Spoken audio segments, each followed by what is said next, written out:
Hello everyone, welcome to the channel that brings you the best and most authentic accounts of attacks and sightings of the legendary Bigfoot. Before we begin today's story, I want to ask you to subscribe to the channel. It's very important to us, so please subscribe, and leave a comment telling me which city you're watching from. We'd love to know. Click the like button, all because The mist clung to the ancient trees of the Hoh rainforest like a ghostly shroud, turning the lush greens into muted spectral hues. I adjusted my backpack, its weight already making my shoulders ache, and glanced at my hiking companion Eric. His eager grin contrasted sharply with the eerie stillness surrounding us. "Ready for an adventure, Amy?" Eric's voice cut through the silence, startling me more than I cared to admit. I forced a smile, trying to match his enthusiasm. "As ready as I'll ever be. Let's hope this adventure doesn't involve getting lost in this green maze." We set off down the trail, our boots crunching on a carpet of fallen leaves and twigs.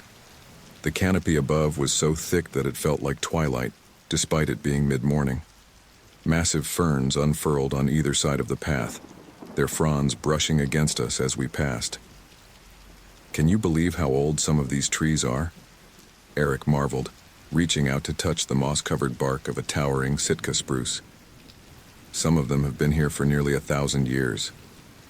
I nodded, my eyes darting from shadow to shadow. "Yeah, it's incredible. Makes you feel small, doesn't it?"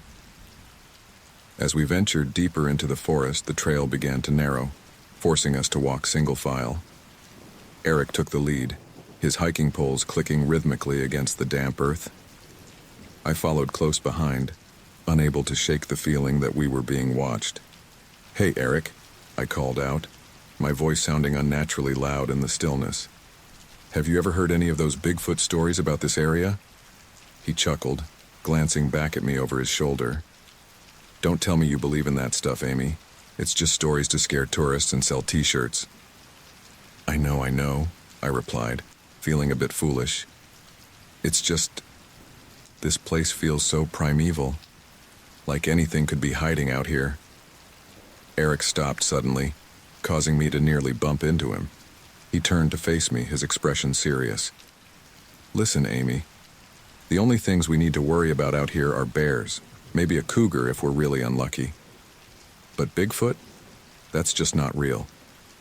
I nodded, appreciating his attempt to reassure me. "You're right.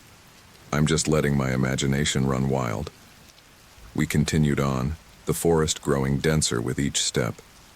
The air felt heavy, almost oppressive, as if the very atmosphere was trying to push us back the way we came.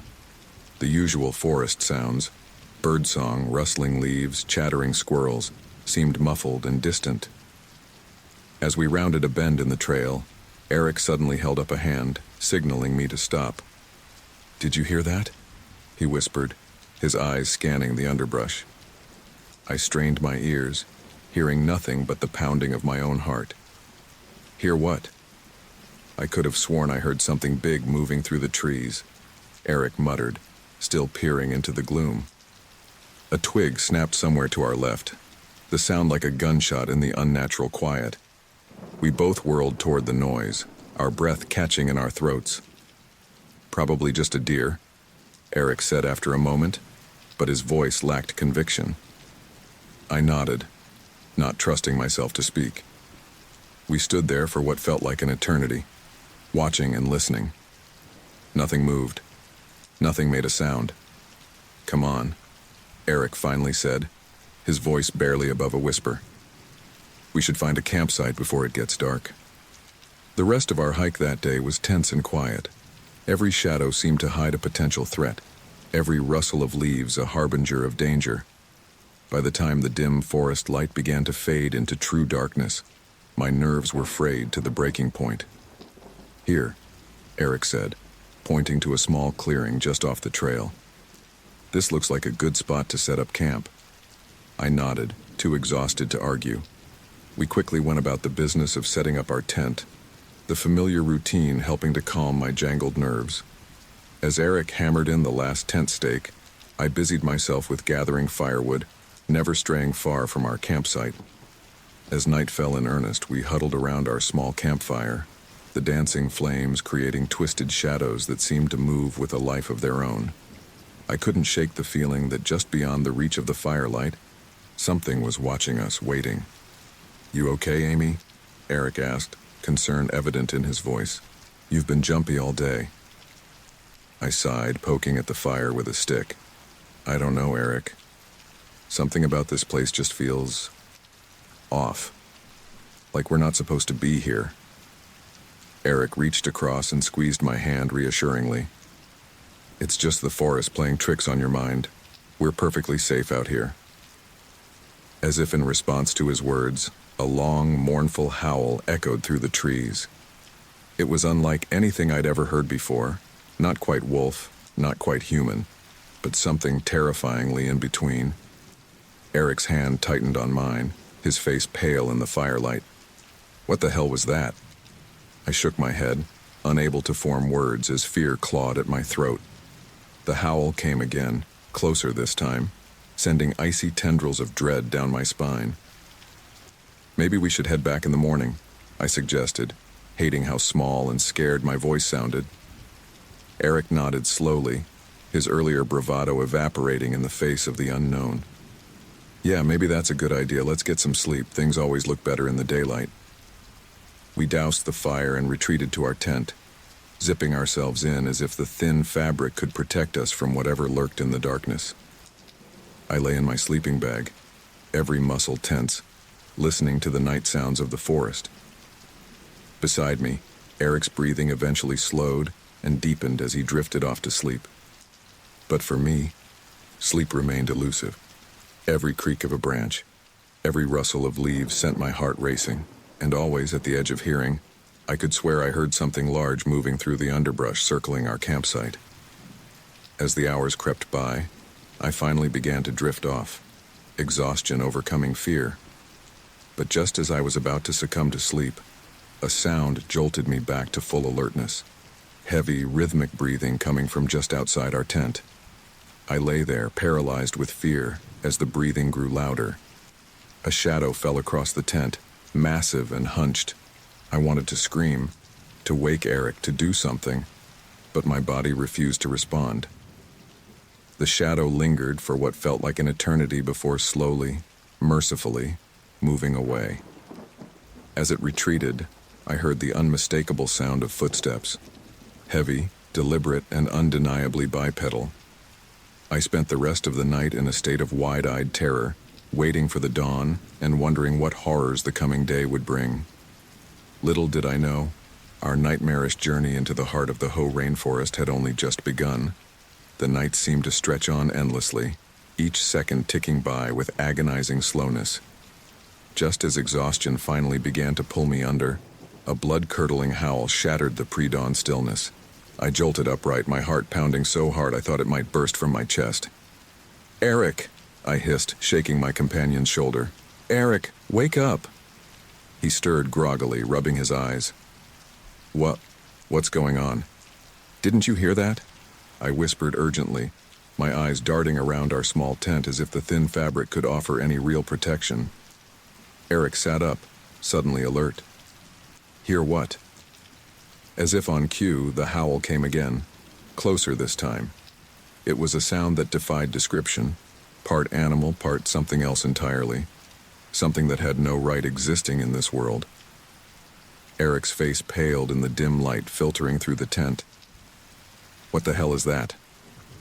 I shook my head, unable to form words as fear clawed at my throat.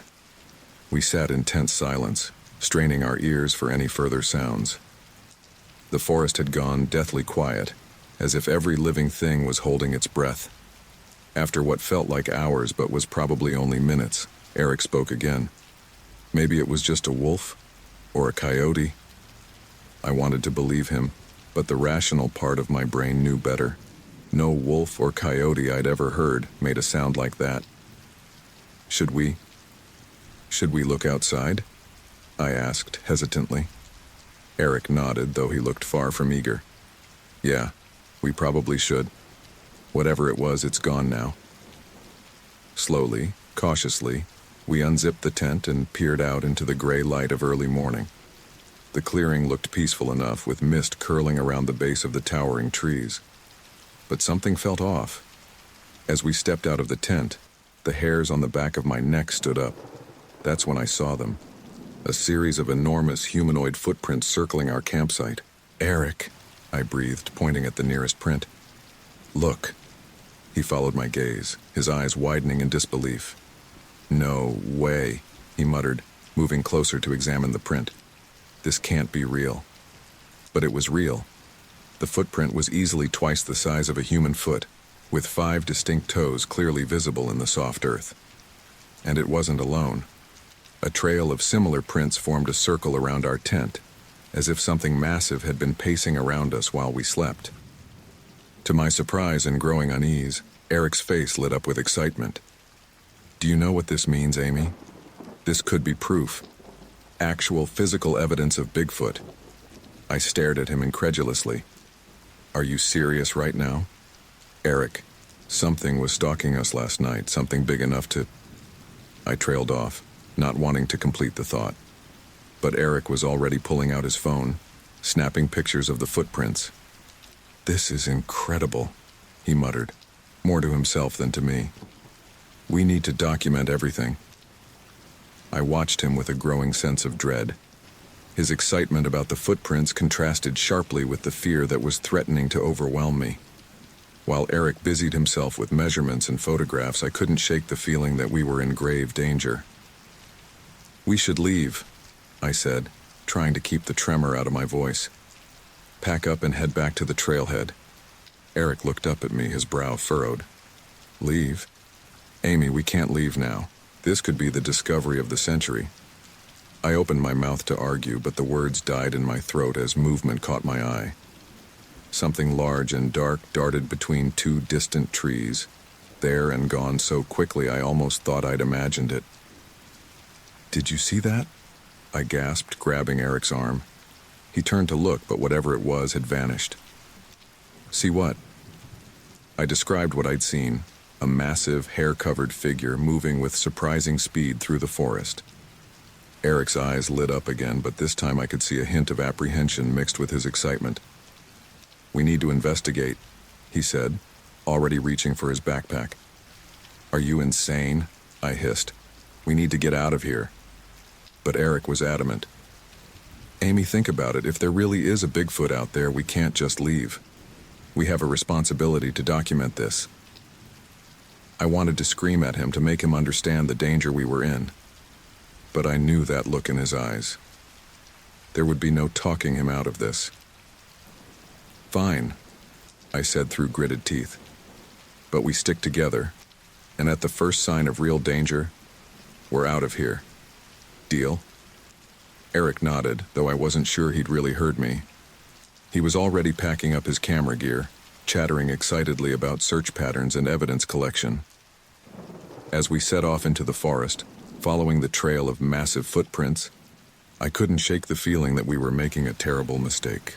Every shadow seemed to hide a potential threat, every rustle of leaves a harbinger of danger. We hiked deeper into the wilderness, the forest growing denser and darker around us. The feeling of being watched, of being stalked, intensified with every step. More than once I caught glimpses of something moving just at the edge of my vision, always too quick or too well hidden for a clear look. "Eric," I whispered, my voice tight with fear. "I really think we should turn back." He paused, finally seeming to notice my distress. "Hey, it's okay," he said, reaching out to squeeze my shoulder. "We're safe. Whatever's out there, it's probably more scared of us than we are of it." I wanted to believe him, but the words rang hollow in the oppressive silence of the forest. As if to underscore my doubts, a low, rumbling growl echoed through the trees, sending shivers down my spine. Eric's face paled, his earlier bravado evaporating in an instant. "Okay," he said, his voice barely above a whisper. "Maybe you're right. Maybe we should..." He never got to finish the sentence. Without warning, a massive dark shape burst from the underbrush directly in front of us. It was huge, easily 8 feet tall, covered in thick matted fur, and its eyes... God, its eyes were terrifyingly intelligent, filled with a primal hunger that turned my blood to ice. We stood frozen for a split second, our minds struggling to process what we were seeing. Then, operating on pure instinct, we turned and ran, crashing through the underbrush, hearts pounding. We fled deeper into the forest. The sound of our pursuer was deafening, branches snapping like twigs, the earth shaking with each massive footfall. "This way," Eric shouted, veering off the trail and down a steep embankment. I followed without thinking, my feet slipping on the damp leaves. We tumbled down the slope, branches whipping at our faces, the roar of the creature growing fainter as we put distance between us. At the bottom of the ravine, we huddled behind a fallen tree, struggling to catch our breath. The forest had gone quiet again, but the silence was far from comforting. What was that thing?" Eric gasped, his earlier excitement replaced by naked terror. I shook my head, unable to form words. The image of those eyes, that massive hulking form, was burned into my mind. Whatever was hunting us, it was no mere animal. And I knew, with a certainty that chilled me to my core, that our nightmare in the Hoh rainforest was far from over. As we sat there, trying to decide our next move, a twig snapped nearby. We froze, hardly daring to breathe. Slowly, I raised my head to peer over the log. There, not 20 feet away, stood the creature. It was sniffing the air, its massive head swiveling as it searched for us. I ducked back down, my heart in my throat, and reached for Eric's hand. In that moment, as we waited to see if we would live or die, I realized that our pleasant hiking trip had turned into a desperate fight for survival. And the worst was yet to come. The forest seemed to hold its breath. Eric and I crouched behind the fallen log, our hearts pounding so loudly I was certain the creature would hear them. Seconds stretched into minutes as we waited, frozen in terror, hoping against hope that the beast would move on. Just as I began to think we might have escaped detection, a monstrous roar shattered the forest's tranquility. The sound was so loud, so primal, that it seemed to reverberate through my very bones. Eric and I both flinched violently, our bodies betraying our location. "Run!" I screamed, grabbing Eric's arm and pulling him to his feet. We burst from our hiding place, scrambling up the steep embankment we had tumbled down earlier. Behind us, I could hear the creature crashing through the underbrush, its heavy footfalls shaking the ground. As we reached the top of the slope, I risked a glance back. What I saw nearly stopped my heart. A hulking, ape-like creature was charging towards us, covering ground with terrifying speed. It was even larger up close, easily 8 feet tall, with matted fur covering its massive frame. But it was the eyes that truly chilled me to my core, intelligent, filled with a predatory gleam that spoke of a cunning far beyond that of a mere animal. "Oh God," Eric whimpered beside me. "Oh God, oh God, oh God." I wanted to run, to flee as fast and as far as I could. But my body refused to obey, paralyzed by the sheer impossibility of what I was seeing. This couldn't be real. BigFoot wasn't real. And yet, here it was, bearing down on us with murderous intent. The creature's next roar snapped me out of my paralysis. I grabbed Eric's hand, tugging him along as I finally managed to get my legs moving. "Come on," I yelled. "We have to." Eric's scream of terror cut me off mid-sentence. I turned just in time to see the beast's enormous hand swat him aside like he was nothing more than a rag doll. Eric's body flew through the air, slamming into a tree trunk with a sickening thud before crumpling to the ground. "Eric!" I screamed, my voice raw with horror. For a moment I forgot about the danger, about my own safety. All I could think about was getting to Eric, helping him. I took a step towards him, but a low growl reminded me of the imminent threat. I turned slowly, my entire body trembling, to face the monster. It stood mere feet away, its massive chest heaving as it regarded me with those terrifyingly intelligent eyes. The Bigfoot's foul breath washed over me, a miasma of rot and decay that made me gag. "Please," I whispered, though I knew it was futile. This wasn't some misunderstood creature. This was a predator, and I was its prey. As if triggered by my plea, the beast lunged forward with inhuman speed. I reacted purely on instinct, throwing myself to the side. I felt a searing pain across my arm as the creature's claws raked my flesh, but the adrenaline pumping through my veins dulled the sensation to a distant throb. I scrambled to my feet, my mind racing. I couldn't outrun this thing, I couldn't overpower it. My only hope was to outsmart it somehow, to find a way to escape or hide. The forest around us was dense, filled with ancient trees and thick underbrush. If I could just lose the creature in the woods, maybe I could circle back for Eric. Another roar shook me from my thoughts. The Bigfoot was charging again, its massive arms outstretched to grab me.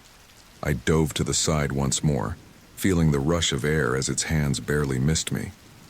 I rolled to my feet and sprinted towards the densest part of the forest.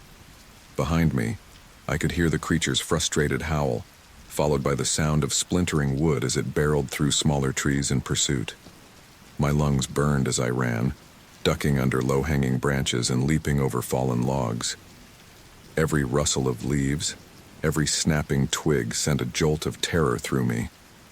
I had no idea if I was putting any distance between myself and the monster, or if it was right on my heels. Suddenly, the ground disappeared from beneath my feet. I had been so focused on what was behind me that I hadn't noticed the steep drop-off ahead. I tumbled down the slope, my body bouncing off rocks and roots until I finally came to a stop at the bottom of a small ravine. Pain lanced through my body as I tried to move. Nothing felt broken, but I was battered and bruised, and the claw marks on my arm were bleeding freely.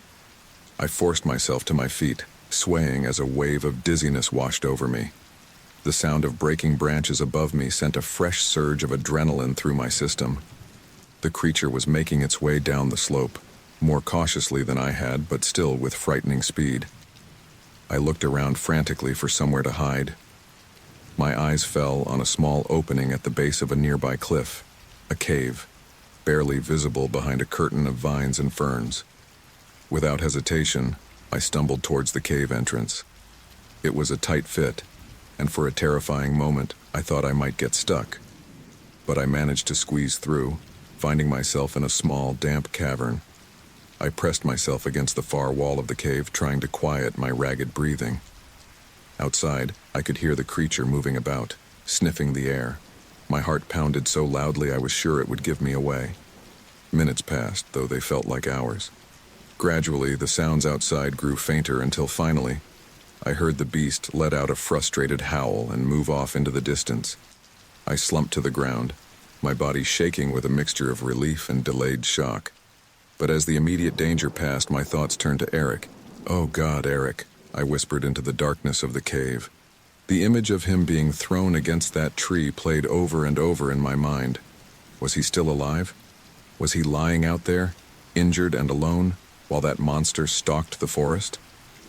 I knew I should stay hidden, that venturing out was tantamount to suicide. But I couldn't leave Eric out there. I had to go back. Had to at least try to help him. Taking a deep breath to steel myself, I crawled towards the cave entrance. I peered out cautiously, my eyes scanning the forest for any sign of the creature. All seemed quiet. Slowly, painfully, I extracted myself from the cave. My entire body protested the movement, but I forced myself to stand. I had to find Eric.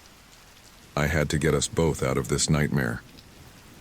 As I took my first tentative steps back in the direction I had come from, a twig snapped behind me. I whirled around, my heart leaping into my throat. There, emerging from behind a massive cedar, was the Bigfoot. It regarded me with those intelligent, predatory eyes, and I knew in that moment that it had never really lost track of me. It had been toying with me, like a cat playing with a mouse. A low growl rumbled from its chest as it took a step towards me. I backed away, my mind racing desperately for a way out of this situation. But deep down, I knew the truth. My body moved before my mind could process the danger. One moment I was frozen in terror, staring into the eyes of the monstrous Bigfoot, and the next I was running, crashing through the underbrush with reckless abandon. Adrenaline surged through my veins, dulling the pain of my injuries and pushing my exhausted muscles beyond their limits. The forest was a blur of green and brown as I sprinted, branches whipping across my face, leaving stinging welts in their wake. I could hear the thunderous footsteps of the pursuing Bigfoot shaking the ground beneath my feet, each impact sending tremors through my body. "Help!" I screamed, though I knew it was futile. We were miles from any hiking trail, from any hope of rescue. "Somebody, please help!" My cries were drowned out by the creature's roar, so close behind me that I could almost feel its hot breath on my neck. Panic threatened to overwhelm me, but I forced it down. I couldn't afford to lose focus now. One misstep could mean death. I ducked under a low-hanging branch, hearing it snap as the Bigfoot crashed through it moments later. The beast's raw power was terrifying. What chance did I have against something that could tear through the forest like it was made of paper? Risking a glance over my shoulder, I immediately wished I hadn't. The sight that greeted me would haunt my nightmares for years to come, if I lived long enough to have them. The Bigfoot, in its relentless pursuit, reached out and effortlessly uprooted a small tree that stood in its path. The ease with which it tossed aside the obstacle, roots and all, was a chilling reminder of the fate that awaited me if I was caught. "Oh God," I gasped, my lungs burning as I pushed myself to run faster. "Oh God, oh God, oh God." I veered sharply to the right, hoping to throw off my pursuer. But the creature matched my movements with uncanny agility, barely losing a step. It was toying with me, I realized with growing horror. This wasn't just a hunt. It was a game to this monstrous being. As I ran, my mind raced, desperately seeking a way out of this nightmare. Could I climb a tree? No, the beast would simply uproot it. Find another cave? There was no guarantee I'd stumble upon one in time. I needed something, anything, to give me an edge. That's when I saw it, a steep, leaf-covered slope off to my left. It was risky, potentially suicidal even, but it was the only chance I had. Without allowing myself time to second-guess the decision, I changed course, heading straight for the incline. But in my haste, I made a critical error. My foot caught on an exposed root, sending me tumbling forward. Time seemed to slow as I fell, the ground rushing up to meet me. I hit the slope hard, the impact knocking the wind from my lungs. For a moment, I lay there, dazed and gasping for air. The world spun around me, leaves and sky blurring together in a dizzying kaleidoscope. Then, the sound of the Bigfoot's approach jolted me back to reality. I began to roll down the slope, my body bouncing off rocks and roots. Pain exploded through me with each impact, but I didn't dare try to stop my descent. The steepness of the incline and the slick carpet of leaves sent me tumbling faster and faster. Above me, I could hear the Bigfoot's roar of frustration. It had reached the top of the slope but seemed hesitant to follow me down. Perhaps even it wasn't immune to the laws of physics that were currently battering my body. My wild tumble came to an abrupt end as I slammed into the base of a large oak tree. Stars exploded in my vision, and for a moment I thought I might black out. But the sound of breaking branches and a shower of debris from above kept me conscious.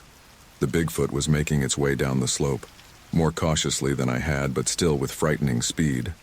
Groaning, I forced myself to my feet.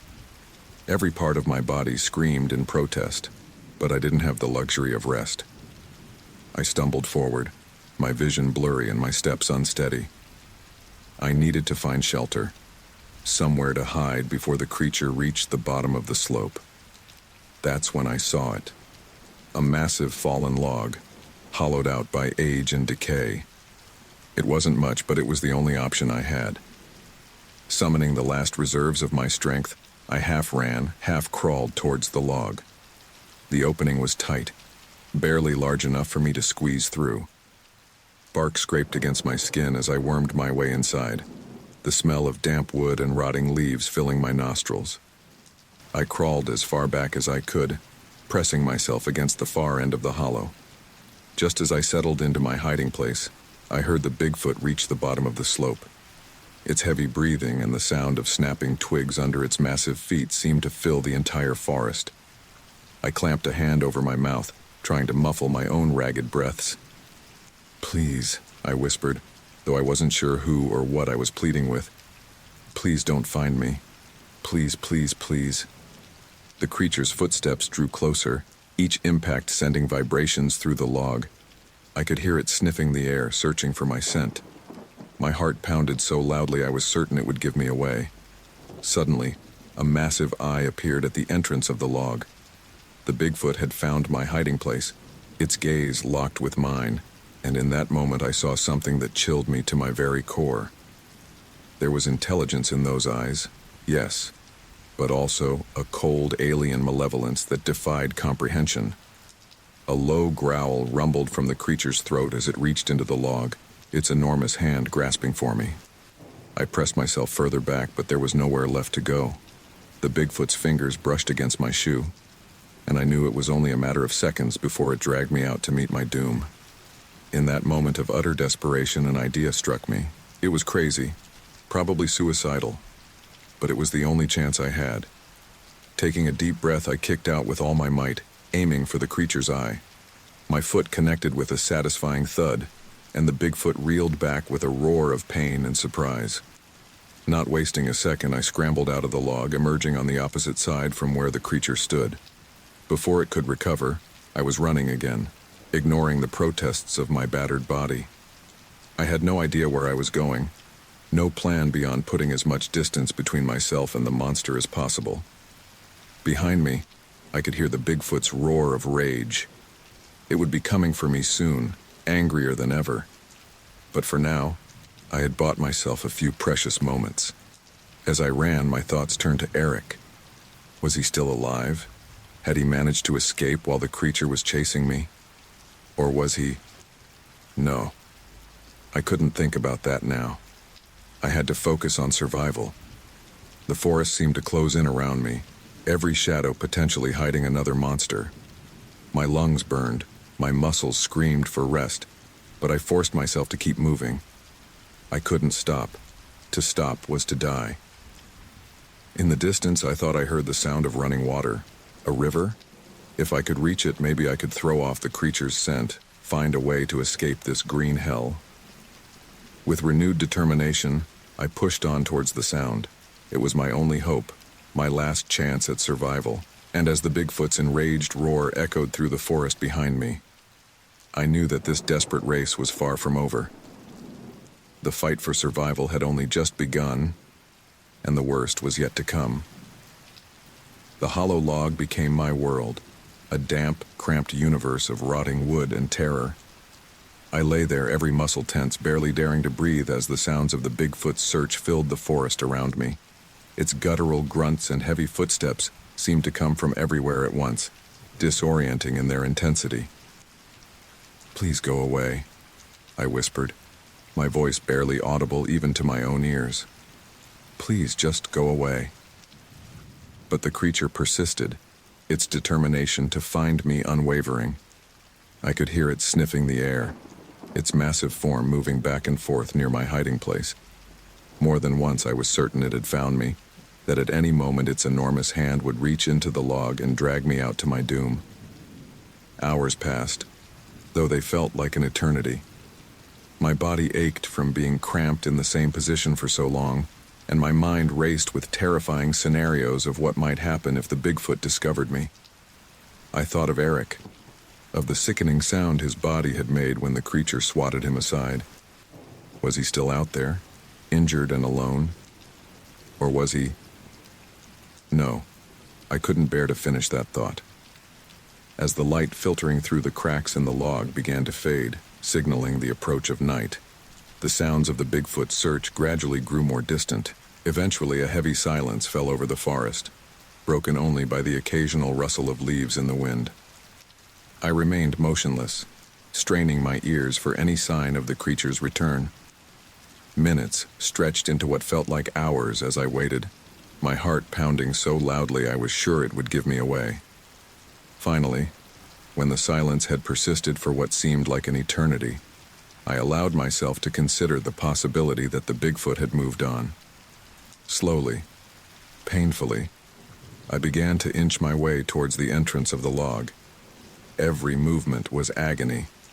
My muscles screamed in protest as I uncurled myself from the cramped position I'd been in for hours.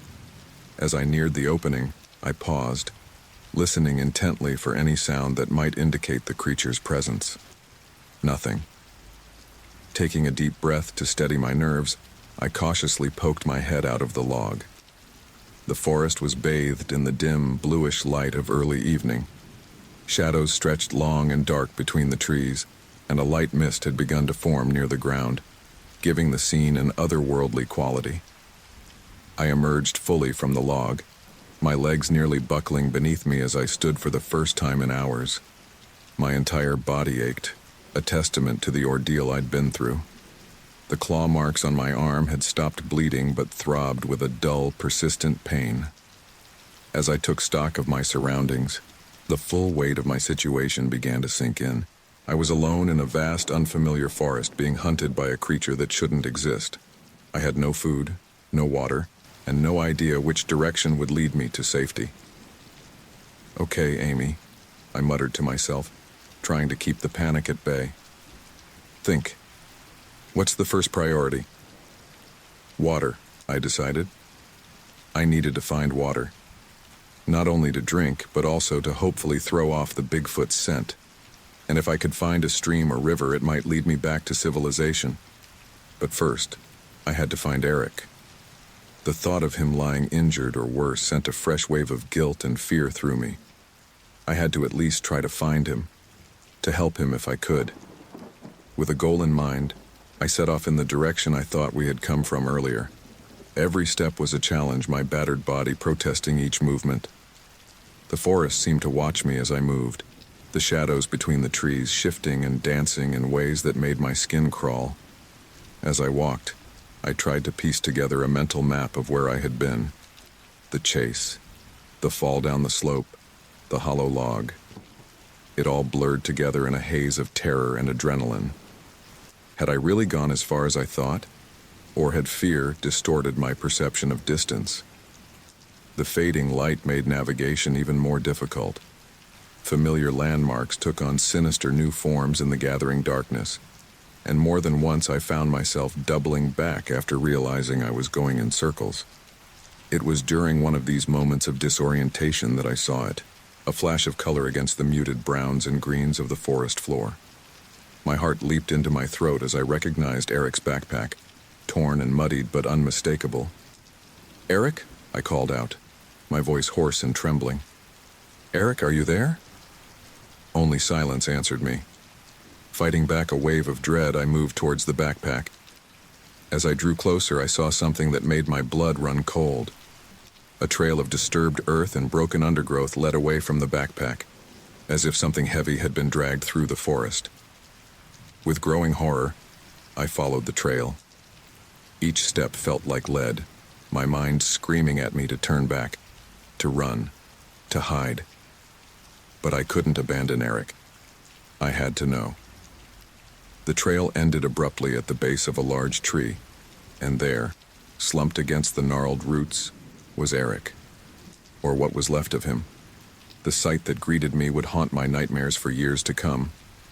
Eric's body was mangled almost beyond recognition, his limbs bent at unnatural angles. Deep gashes crisscrossed his torso, and his clothes were soaked with blood.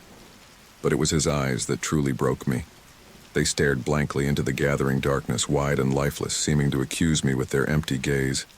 I hadn't been fast enough. I hadn't been smart enough. I had left him behind, and now he was gone. A keening wail rose from my throat, a sound of pure anguish that seemed to come from somewhere deep inside me. I fell to my knees beside Eric's body, my mind reeling from the shock and grief. "I'm sorry," I sobbed, reaching out a trembling hand to close his eyes. "I'm so sorry, Eric. I tried. I should have." But there were no words that could make this right. No apology could bring him back or erase the horror of what had happened.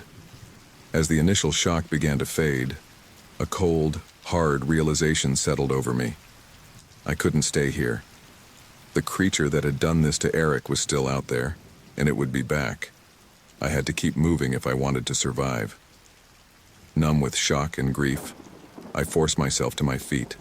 Every instinct screamed at me to stay with Eric, to not leave him alone in this dark, uncaring forest. But I knew that staying would mean my death, and Eric's sacrifice would have been for nothing. With a final, whispered goodbye, I turned away from Eric's body and stumbled deeper into the forest. The weight of what I'd seen pressed down on me, threatening to crush my spirit entirely. But beneath the grief and horror, a spark of determination began to burn. I would survive this. I would find a way out of this nightmare, and I would make sure the world knew what happened here, for Eric's sake and for my own. As I moved through the darkening forest, every shadow seemed to hide potential danger. The trees loomed over me, their branches reaching out like gnarled fingers, ready to snatch me up at any moment. The gentle rustle of leaves in the wind became the heavy breathing of a monstrous predator, always just out of sight but never far behind. "Get a grip, Amy," I muttered to myself, trying to keep the encroaching panic at bay. "You can do this. You have to do this." But as night fell in earnest, the forest transformed into an alien landscape of deep shadows and eerie sounds. Every snapping twig, every rustle in the underbrush sent my heart racing. Was it just the natural sounds of the forest? Or was the BigFoot stalking me even now, waiting for the perfect moment to strike? My pace quickened, driven by a growing sense of urgency. I needed to find water, to find some kind of landmark that could guide me to safety. But the darkness made navigation nearly impossible. More than once I stumbled over hidden roots, or walked face first into low-hanging branches. As I pushed through a particularly dense patch of undergrowth, my foot suddenly met empty air. With a startled cry, I tumbled forward, rolling down a short but steep embankment. I came to a stop at the bottom, dazed and disoriented. As I lay there, catching my breath and checking for new injuries, I became aware of a sound I hadn't noticed before. The gentle gurgle of running water. Hope surged through me as I scrambled to my feet. Following the sound, I pushed through a stand of ferns to find myself on the bank of a small stream. The water glimmered faintly in the dim light, a ribbon of silver winding through the dark forest. "Thank God," I breathed, falling to my knees at the water's edge. I cupped my hands and brought the cool, clear water to my parched lips. It was the sweetest thing I had ever tasted, and I drank deeply, not caring about the potential risks of drinking untreated water. After quenching my thirst, I splashed water on my face and arms, washing away some of the dirt and dried blood. As I sat there on the bank, allowing myself a moment of respite, a plan began to form in my mind. The stream had to lead somewhere. If I followed it downstream, it might lead me to a larger river, or even to civilization. But as I stood to begin my journey along the stream bank, a sound froze me in place. A low, rumbling growl coming from somewhere in the darkness behind me. The temporary respite was over. The hunt was on again. The stream that had momentarily promised salvation now gurgled mockingly as I ran along its banks, my feet slipping on moss-covered rocks. The thunderous footsteps of the BigFoot echoed behind me, growing closer with each passing second. My lungs burned, and my muscles screamed in protest, but terror drove me forward. "Think, Amy, think," I gasped between ragged breaths. I couldn't outrun this monster forever. I needed a plan, a way to escape or hide. As if in answer to my desperate thoughts, I spotted a massive old-growth tree ahead, its trunk wider than a car, and its branches stretching high into the night sky. Without hesitation, I veered towards it, praying that my tree-climbing skills from childhood hadn't completely abandoned me. Reaching the base of the tree, I leaped, grasping at the lowest branch. For a heart-stopping moment, my hands slipped on the damp bark, but adrenaline lent me strength I didn't know I possessed. I hauled myself up, scrambling higher as fast as I could. The roar of the BigFoot shook the very air around me as I climbed. I could hear it crashing through the underbrush, closing in on my position. Risking a glance down, I saw its massive form emerge from the shadows at the base of the tree. Our eyes met, and in that moment, I saw a frightening intelligence in its gaze, coupled with a primal hunger that chilled me to my core. With a growl that seemed to vibrate through the entire tree, the Bigfoot began to climb. Its enormous hands easily found purchase on the trunk, and it started to ascend with alarming speed. "No, no, no," I whimpered, redoubling my efforts to climb higher. The branches grew thinner as I ascended, creaking ominously under my weight. But I didn't dare stop. It was either risk the heights or face certain death at the hands of the monster below. Just as I thought my arms would give out, I reached a sturdy fork in the branches, high enough that the ground below was lost in darkness. I wedged myself into the crook, my back against the main trunk, and looked down. The Bigfoot had stopped its ascent about halfway up the tree. It clung to the trunk, its head swiveling as it searched for me in the canopy. I held my breath, pressing myself as flat as I could against the branches. Please, I thought, don't let it see me. Don't let it climb any higher. For what felt like an eternity, the creature remained there, occasionally letting out low, guttural grunts that sent shivers down my spine. Then slowly, it began to descend. I watched, hardly daring to believe it, as the Bigfoot made its way back down the trunk and disappeared into the undergrowth below. Only when I could no longer hear its movements did I allow myself to exhale. The immediate danger had passed, but I knew I couldn't let my guard down. The night was far from over. As the adrenaline began to fade, the full extent of my exhaustion and injuries made themselves known. Every part of my body ached. The claw marks on my arm throbbed painfully, and I could feel bruises forming from my numerous falls and impacts. Worse than the physical pain, however, was the crushing weight of what had happened. Eric was dead, killed by a creature that shouldn't exist, and I was alone in a forest that suddenly seemed vast and uncaring. "I can't do this," I whispered, feeling tears begin to well up in my eyes.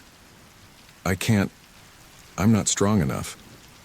But even as despair threatened to overwhelm me, a small, defiant voice in the back of my mind spoke up. "You have to be strong enough," it said. "You're all you've got now. You have to survive, for Eric if nothing else." Wiping away my tears, I tried to take stock of my situation.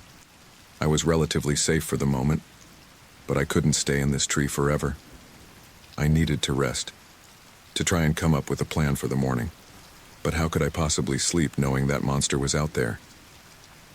As if in answer to my unspoken question, a sound cut through the night. A long, mournful howl that seemed to come from everywhere and nowhere at once. It was the Bigfoot, I realized with a start. It was calling out, perhaps signaling its frustration at losing its prey. The howl faded, only to be answered by another, this one from a different direction and much further away. My blood ran cold as the implications sank in. There was more than one of them out there. "Oh God," I breathed, my eyes scanning the darkness below. "There's more than one." Sleep, I realized, was going to be impossible. Every snapping twig, every rustling leaf sent a jolt of fear through my battered body. Each sound could be a Bigfoot stalking through the forest, searching for me. To distract myself from the terrifying possibilities, I tried to plan my next move. I had to get out of this forest, that much was clear. But which way should I go? I had lost all sense of direction during the chase, and in the darkness, I couldn't make out any landmarks that might guide me. The stream, I remembered suddenly. Water always flows downhill, and downstream often leads to civilization. If I could make it back to the stream and follow it, I might have a chance of finding my way out of this nightmare. But that plan would have to wait for daylight. For now, all I could do was cling to my perch and pray for morning to come quickly.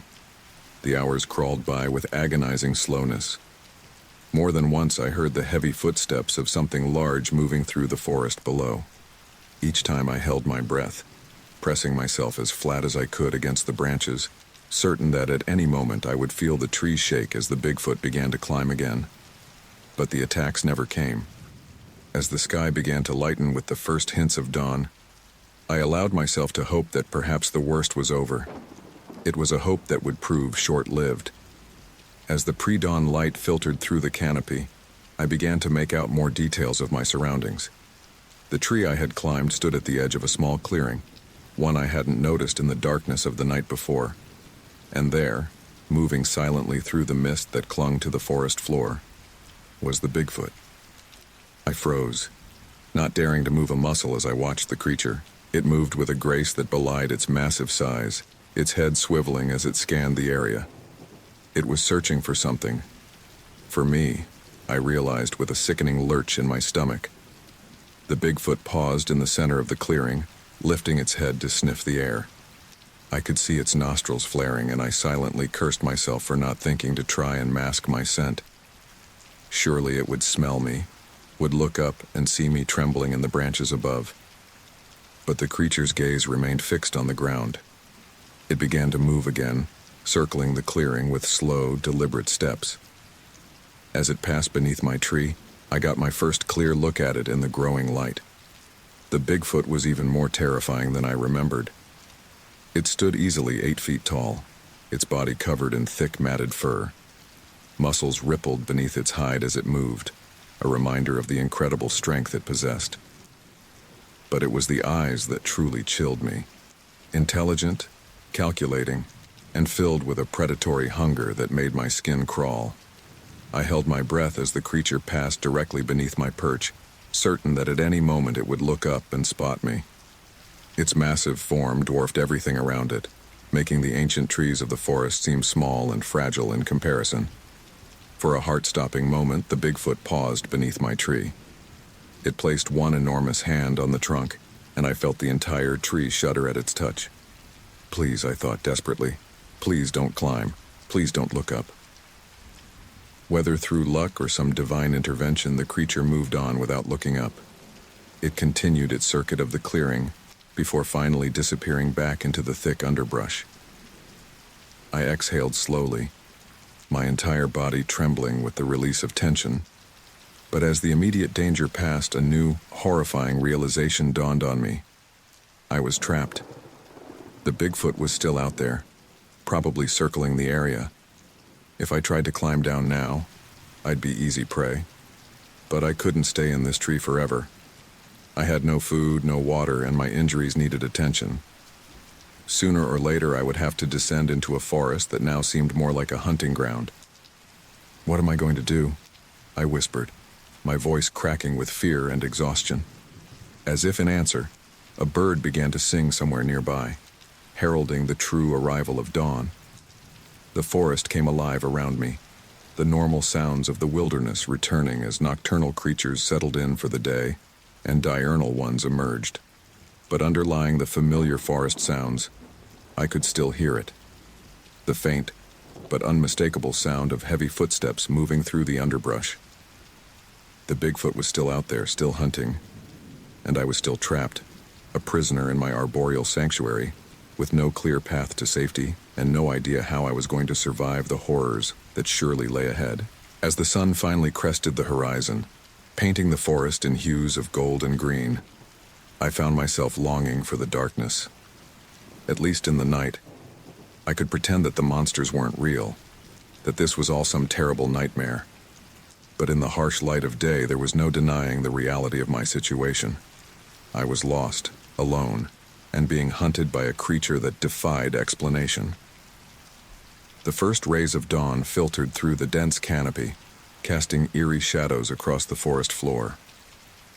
I had spent the night perched precariously in the branches of an ancient cedar, my body contorted around its trunk, one arm wrapped tightly around a thick bough. Sleep had come in fitful bursts, interrupted by the slightest sound from the wilderness below. Every snap of a twig or rustle of leaves sent a jolt of adrenaline through my system, certain that at any moment, those massive hands would reach up and drag me down to my doom. But somehow I had survived the night. As consciousness fully returned, so did the gnawing ache in my stomach and the dryness in my throat. I hadn't eaten or drunk anything since before the attack. The memory of Eric's broken body flashed before my eyes, and I squeezed them shut, trying to will away the image. Focus, I whispered to myself, my voice hoarse and unfamiliar. You have to move. The hunger and thirst that had been masked by sheer terror now made themselves known with a vengeance. My body screamed for sustenance, for water, for rest. But the forest floor seemed 1,000 miles away, and the thought of climbing down filled me with dread. What if it was waiting? What if those inhuman eyes were fixed on this very tree, patiently biding its time until I was forced to descend? I don't know how long I sat there, paralyzed by indecision. Minutes stretched into hours as the sun climbed higher, its warmth barely penetrating the chill that had settled into my bones. Finally, a particularly loud growl from my stomach broke through the fog of fear. "Okay," I muttered, steeling myself. "Okay, you can do this, one branch at a time." With agonizing slowness, I began to uncurl my stiff limbs. Every movement sent waves of pain through my battered body. My muscles screamed in protest as I shifted my weight, preparing for the descent. The first few feet were the hardest. My hands, numb from clutching the branch all night, struggled to find purchase on the rough bark. I nearly lost my grip more than once, heart leaping into my throat at each near slip. About halfway down, a sound from below froze me in place. A low grunt, followed by the snapping of branches. I pressed myself against the trunk, hardly daring to breathe. Minutes ticked by in agonizing silence.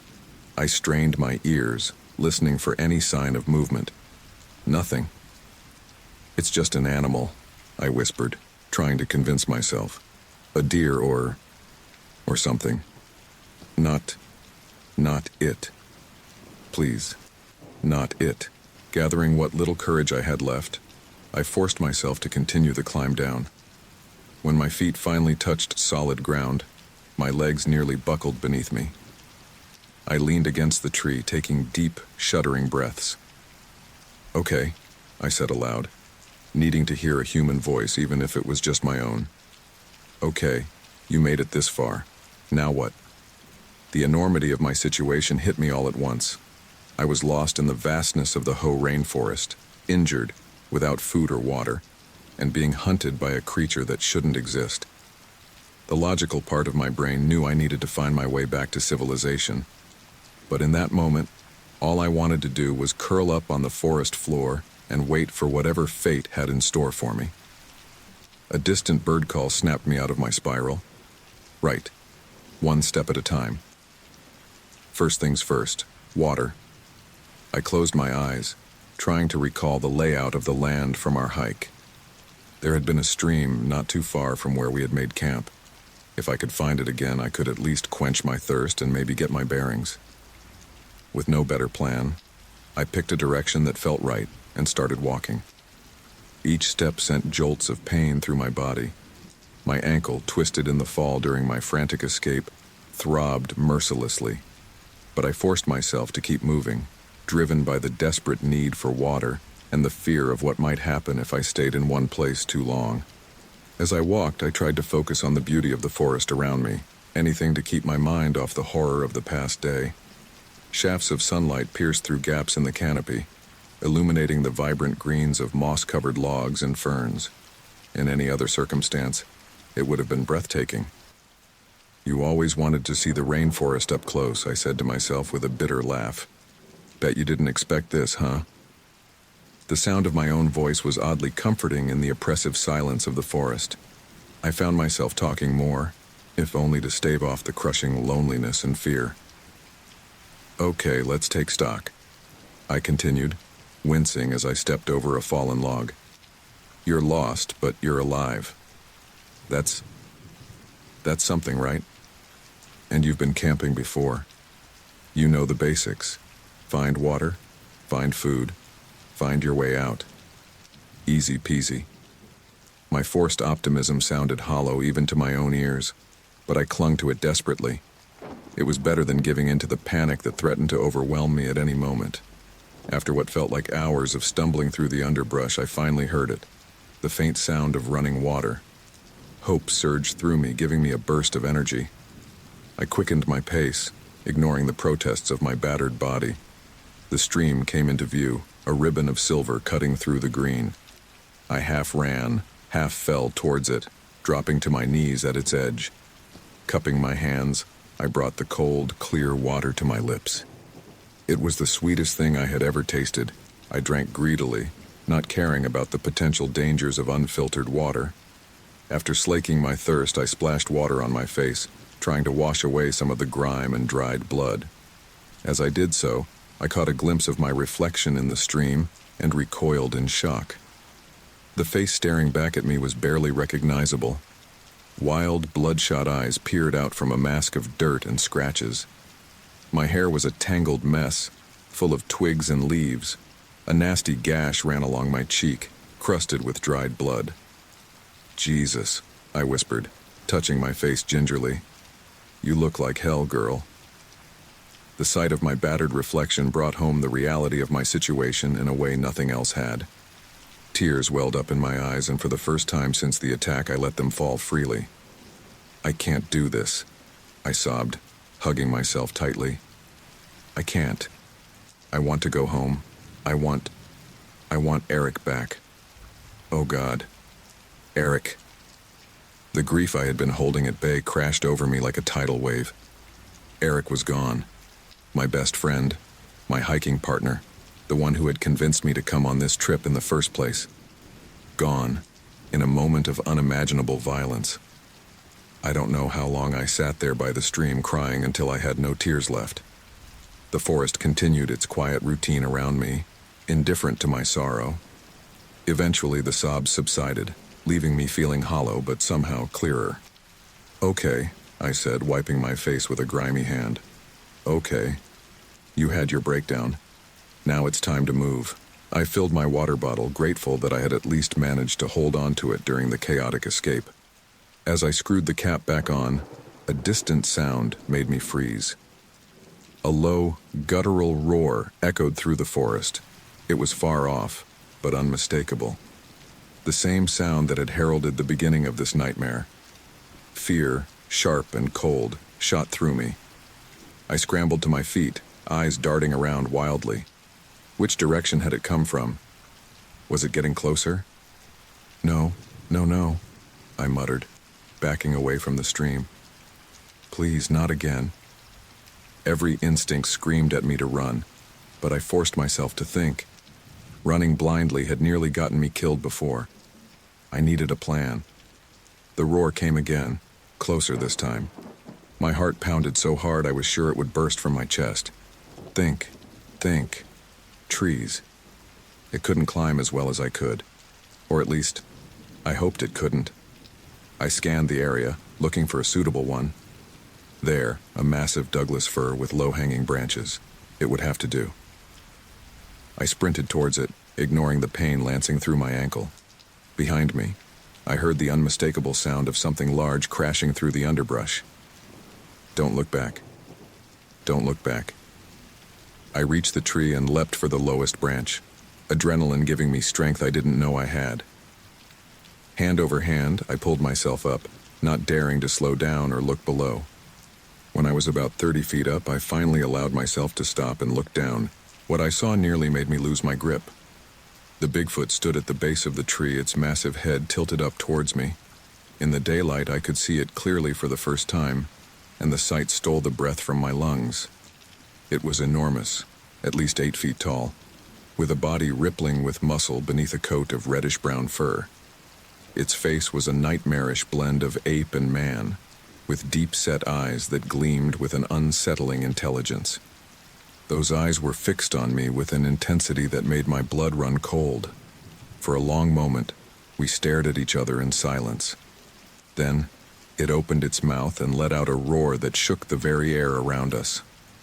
I clapped my hands over my ears, certain that this was how I would die. If not from the creature itself, then from the sheer terror it inspired. But it didn't climb.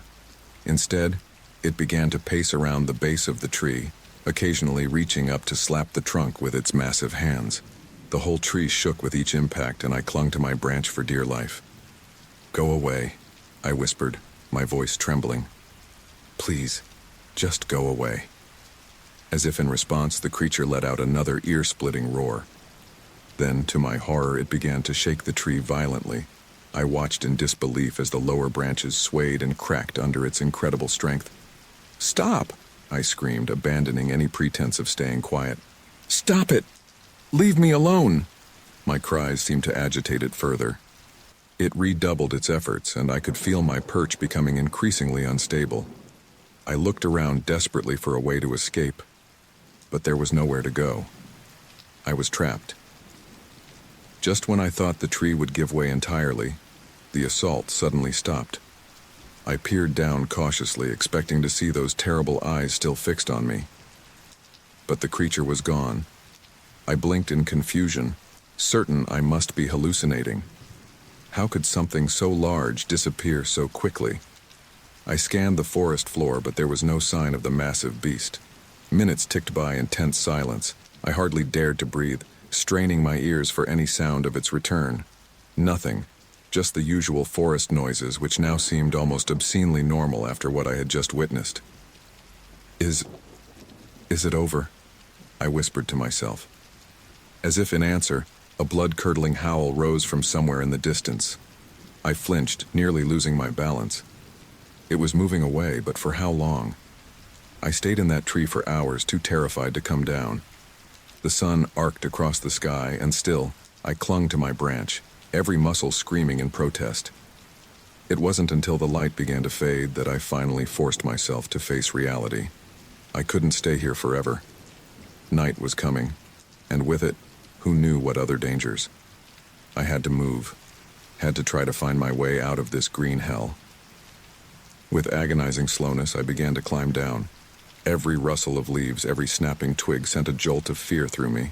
By the time my feet touched the ground, I was a bundle of raw nerves jumping at shadows. "Okay," I said aloud, needing to hear a human voice. "Okay, you're down. Now what?" I tried to orient myself, to remember which direction I had been heading before the encounter. The stream. I had been following the stream.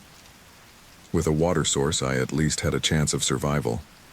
And maybe it would lead me to civilization? As I set off, I couldn't shake the feeling of being watched. Every few steps I found myself glancing over my shoulder, certain I would see that hulking form emerging from the trees. But the forest remained still, indifferent to my passage. The fading light made the going treacherous. Roots seemed to reach up to trip me, and low-hanging branches clawed at my face and arms. More than once I stumbled and fell, each impact sending fresh waves of pain through my battered body. As full dark descended, I was forced to admit defeat. I couldn't keep going like this. I was more likely to break my neck than make any real progress. I needed to find shelter for the night. A hollow log caught my eye, and I approached it cautiously. It was big enough for me to crawl inside, and while the thought of being so enclosed made my skin crawl, it was better than being out in the open. I cleared out as much of the rotting material as I could, then squeezed inside. The fit was tight but not unbearable. I pulled my knees up to my chest, trying to make myself as small as possible. As I lay there in the dark, exhaustion finally overcame fear. My eyelids grew heavy, and despite my best efforts to stay alert, I felt myself drifting off. Just before sleep claimed me, a thought bubbled up from the depths of my tired mind. What if it can smell me? The notion sent a fresh wave of terror through me, but I was too far gone to fight it. I slipped into a fitful sleep, plagued by nightmares of massive hands reaching into my sanctuary, dragging me out into the darkness. I awoke with a start, heart pounding. For a moment I couldn't remember where I was. The confines of the log pressed in on me, and I had to fight down a wave of claustrophobia. Then it all came rushing back. The attack, the chase, the nightmarish encounter by the stream. I lay still, listening intently for any sound of danger. But all I heard was the usual morning chorus of birds and insects. Cautiously, I poked my head out of the log. Pale morning light filtered through the canopy, casting dappled shadows on the forest floor. There was no sign of the creature. I crawled out, every muscle protesting the movement. A night spent curled up in a log had done my injuries no favors. I stretched carefully, wincing at the various aches and pains that made themselves known. "Another day in paradise," I muttered, running a hand through my tangled hair. My stomach growled loudly, reminding me that I hadn't eaten in... How long had it been now? 2 days? 3? The hunger was a constant gnawing presence, making it hard to think clearly. I needed food, and soon. But what was safe to eat in this forest? I cursed myself for not paying more attention during Eric's impromptu wilderness survival lessons. Eric. The thought of him sent a fresh wave of grief through me, but I pushed it down. I couldn't afford to break down again. Not now. Focus, I said aloud. Water first, then food. I could hear the stream nearby, so I made my way towards it. As I walked, I kept a wary eye on my surroundings, half expecting to see a massive, fur-covered form lurking behind every tree. When I reached the stream, I drank deeply, then refilled my water bottle. The cool water helped clear my head a bit, and I tried to think through my situation logically. Okay, I said, sitting on a rock by the water's edge. You're lost in the Hoh rainforest. You're being hunted by something. You need to find your way out. What do you know? I closed my eyes, trying to recall the map Eric had shown me before we set out. The Hoh River ran through the heart of the rainforest. If I could find it, I could follow it downstream to the ocean. From there, I might be able to find help. But which way was the river? I had no compass, no way to orient myself. The dense canopy made it impossible to see the sun clearly. I was, quite literally, in the dark. Great plan, I muttered. Really top-notch. Now what, genius? As if in answer, a distant sound caught my attention. At first I thought it was just the wind, but as I listened I realized it was something else. A low, rhythmic thumping, almost like helicopter blades. My heart leapt. Could it be a search party? Had someone finally noticed we were missing? I jumped to my feet, straining to pinpoint the direction of the sound. The pale light of dawn filtered through the dense canopy, casting eerie shadows across the forest floor. Sarah's eyes fluttered open, her body aching from another night spent huddled against the rough bark of an ancient oak.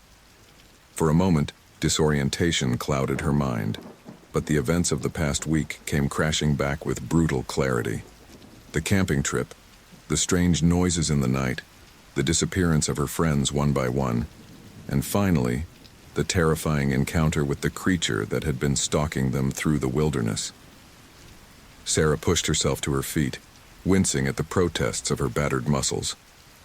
Her clothes were torn and caked with mud, her hair a tangled mess. She took a deep breath, trying to steady her nerves. "Keep it together," she whispered to herself. "You have to keep moving. You have to get out of here." With trembling hands, she gathered what little remained of her supplies, a nearly empty water bottle, a few granola bars, and the pocket knife she had managed to hold onto throughout her ordeal. The weight of the blade in her palm offered a small measure of comfort, even though she knew it would be useless against the monstrous thing that roamed these woods. Sarah set off in what she hoped was the direction of civilization, her eyes constantly scanning the surrounding forest for any sign of movement. Every snapping twig and rustling leaf sent a jolt of adrenaline through her system. The once peaceful sounds of nature had become a symphony of terror, each note a potential harbinger of doom. As she pushed through a particularly thick patch of underbrush, a loud crack echoed through the trees. Sarah froze, her heart pounding so hard she could feel it in her throat. Slowly she turned her head, searching for the source of the noise. There, partially hidden behind a massive fallen log, she saw it. A flash of dark fur, a glimpse of gleaming eyes. The BigFoot. It was watching her. "No," Sarah whimpered, her voice barely audible. "Please, no." She took a step backward, then another, her eyes locked on the spot where she had seen the creature. Suddenly, a deafening roar split the air, and the beast burst from its hiding place. Sarah screamed and ran, crashing through the undergrowth with reckless abandon. Branches whipped at her face and arms as she fled, but she barely felt the sting. All that mattered was putting distance between herself and the monster. She could hear it behind her, its heavy footfalls shaking the ground as it gave chase. Sarah's lungs burned and her legs felt like lead, but she forced herself to keep running. She had no idea where she was going, no plan beyond escaping the immediate threat. In her panic, she failed to notice the change in terrain until it was too late. The ground suddenly dropped away beneath her feet, and Sarah found herself tumbling down a steep embankment. She rolled and bounced, unable to stop her descent. Pain exploded through her body as she struck rocks and roots. Finally, mercifully, she came to a stop at the bottom of the ravine. For several long moments, Sarah lay there, dazed and gasping for breath. Every inch of her body throbbed with pain. Slowly, she pushed herself up onto her hands and knees, spitting out dirt and leaves. She looked around, expecting to see the Bigfoot looming over her, ready to finish what it had started. But the forest was quiet. There was no sign of her pursuer. Sarah struggled to her feet, wincing at the sharp pain in her ankle. She had likely sprained it in the fall. "Great," she muttered. "Just what I needed." She limped over to a nearby tree, leaning against it for support as she tried to get her bearings. The ravine stretched out in both directions, its walls too steep for her to climb in her current condition. She would have to follow it and hope it led her to safety. As Sarah hobbled along the bottom of the ravine, her mind raced with questions. What was that thing? How had a simple camping trip turned into such a nightmare? And most pressingly, how was she going to survive long enough to escape these God-forsaken woods? Hours passed, each step a struggle against pain and exhaustion. The ravine seemed endless, its twists and turns disorienting in the dim light that filtered down from above. Sarah's throat was parched, her stomach cramping with hunger. She rationed her meager supplies, knowing they wouldn't last much longer. As the day wore on, Sarah's hope began to falter. What if she never found her way out? What if she died here alone and forgotten in this green hell? Just as despair threatened to overwhelm her, Sarah heard something that made her heart leap, the faint sound of running water. She quickened her pace as much as her injured ankle would allow, following the noise until she came upon a small stream cutting across the ravine floor. Sarah fell to her knees beside the water, cupping her hands to drink greedily. The cool liquid was a balm to her parched throat, reviving her flagging spirits. After quenching her thirst, she splashed water on her face, washing away some of the dirt and grime that had accumulated over the past days. As she sat by the stream, gathering her strength, Sarah heard a sound that made her blood run cold, a low, rumbling growl from somewhere upstream. She scrambled to her feet, eyes wide with terror as she scanned the area. There, half hidden in the shadows of an overhanging rock, stood the Bigfoot. It was even more terrifying up close, over 8 feet tall with matted dark fur and eyes that glowed with an unnatural intelligence. Its massive hands ended in wickedly curved claws, and its mouth was filled with yellowed, pointed teeth. Sarah stood frozen, caught between the instinct to flee and the knowledge that she couldn't outrun the creature in her current state. The Bigfoot took a step forward, its eyes locked on her. In that moment, Sarah made a decision. If she was going to die, she would go down fighting. With shaking hands, she pulled out her pocket knife, flicking open the blade. "Stay back!" she shouted, her voice hoarse but defiant. To her amazement, the creature paused. It tilted its head, regarding her with what almost seemed like curiosity. Then, to Sarah's utter shock, it spoke. "You, not like others," the Bigfoot rumbled, its voice deep and guttural but unmistakably forming words. Sarah's jaw dropped. You can talk?" she stammered. The creature nodded slowly. "Learn. From watching. Humans come, humans go. We watch.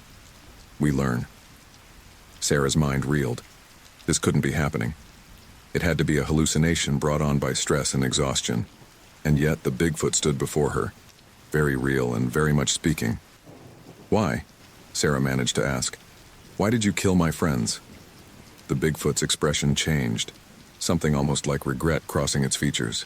"Not kill, take, protect forest. Humans destroy, cut trees, hunt animals. We protect." Sarah's fear began to give way to anger. "Protect? You call what you did protecting? You terrorized us. You took my friends." The creature took another step forward, and Sarah raised her knife defensively. The Bigfoot stopped, holding up its massive hands in what seemed to be a placating gesture. "Not understand at first," it growled. "Think all humans same. You different. You respect forest. Others, not so much." Sarah's mind flashed back to the beginning of their trip, to the way some of her friends had carelessly littered, to the trees they had needlessly damaged. She had scolded them, tried to make them see the importance of preserving nature. Could that be why the Bigfoot had spared her? "Where are they?" Sarah demanded. "My friends, where did you take them?" The Bigfoot gestured upstream. "Safe. Learn to respect forest, then return." Sarah's head spun with the implications of what she was hearing. "You're teaching them? About conservation?" The creature nodded solemnly. "Must learn, or forest die. All die." As surreal as the situation was, Sarah found herself understanding the Bigfoot's motivation, even if she couldn't condone its methods. She lowered her knife slightly, her fear giving way to a strange sort of awe. I want to see them," Sarah said. "My friends. I need to know they're okay." The Bigfoot considered her request for a long moment, then nodded. "Follow, show you." With that, the creature turned and began to move upstream. Sarah hesitated, every instinct screaming at her to run in the opposite direction, but curiosity and concern for her friends won out. Taking a deep breath, she began to follow the Bigfoot deeper into the forest. As they walked, Sarah's mind raced with questions. How many of these creatures were there? How long had they been protecting the forest? And what exactly were they teaching her friends? After what felt like hours of trekking through increasingly dense forest, they came to a clearing. Sarah gasped at what she saw. Nestled among the trees were structures unlike anything she had ever seen, dwellings made of intricately woven vines and branches, seamlessly integrated into the natural environment. And there, emerging from one of the structures, were her friends. They looked dirty and disheveled, but very much alive. Their eyes widened in shock as they saw Sarah. "Sarah!" Her best friend Emily cried out, rushing towards her. "Oh my God, you're alive!" The two embraced, tears streaming down their faces. As Sarah looked around, she saw more Bigfoot creatures emerging from the trees, watching the reunion with what seemed like approval. Over the next few hours, Sarah learned the full story from her friends. They had been brought to this hidden village where the Bigfoot creatures, who called themselves the guardians of the forest, had been teaching them about the delicate balance of nature and the importance of conservation. "It's crazy, Sarah," Emily explained, her eyes shining with excitement.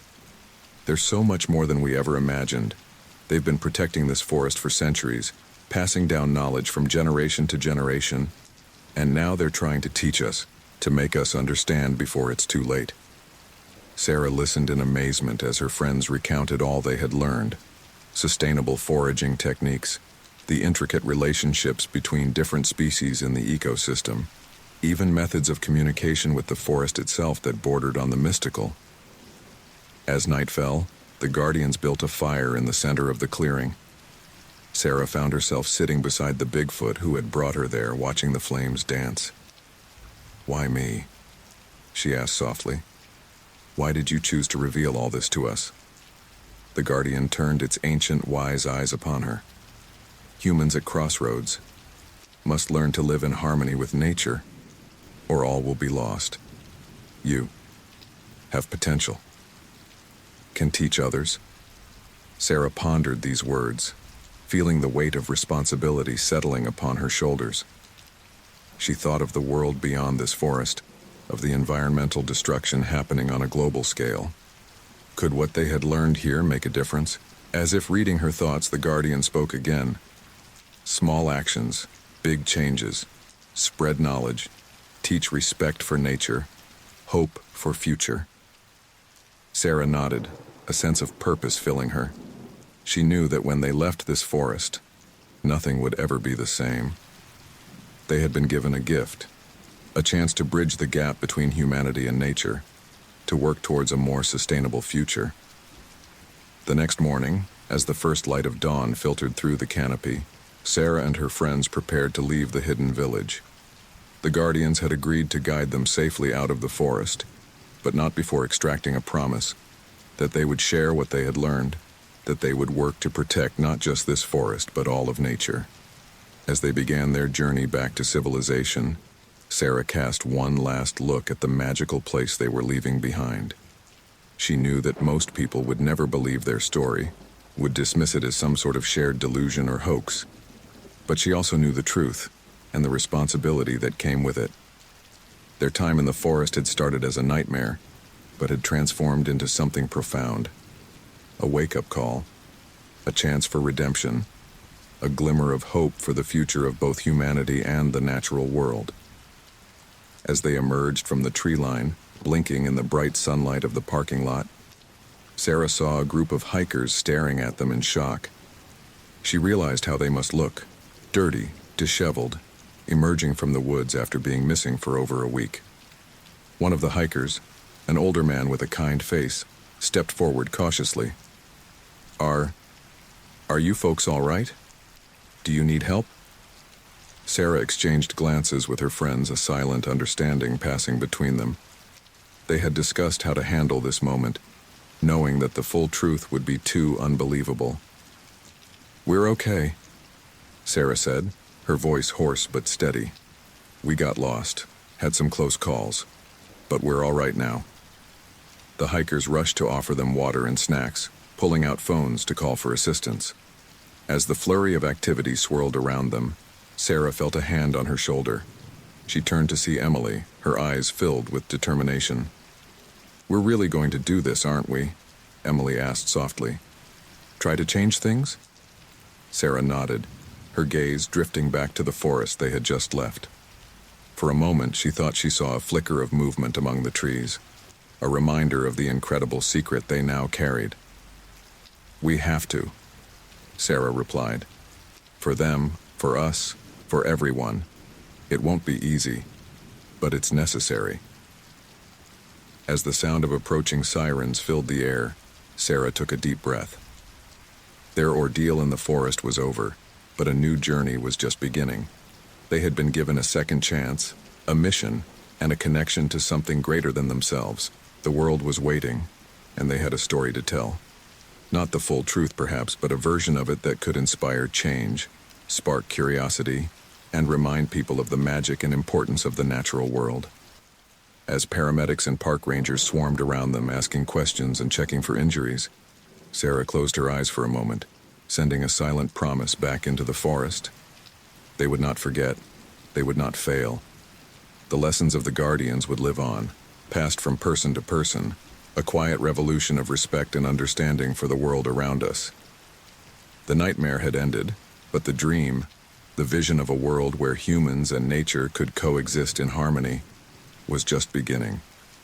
And Sarah knew that she and her friends would spend the rest of their lives working to make that dream a reality, guided by the wisdom of the guardians and the transformative power of their experience in the forest. As they were led away from the trailhead, Sarah cast one last glance over her shoulder. There, just for a moment, she saw a pair of ancient eyes watching from the shadows. A nod of acknowledgement passed between them, a final farewell, a renewal of their promise, and a beacon of hope for the future. The forest had changed them, and now it was their turn to change the world. The antiseptic smell of the hospital room assaulted Sarah's nostrils as she slowly regained consciousness.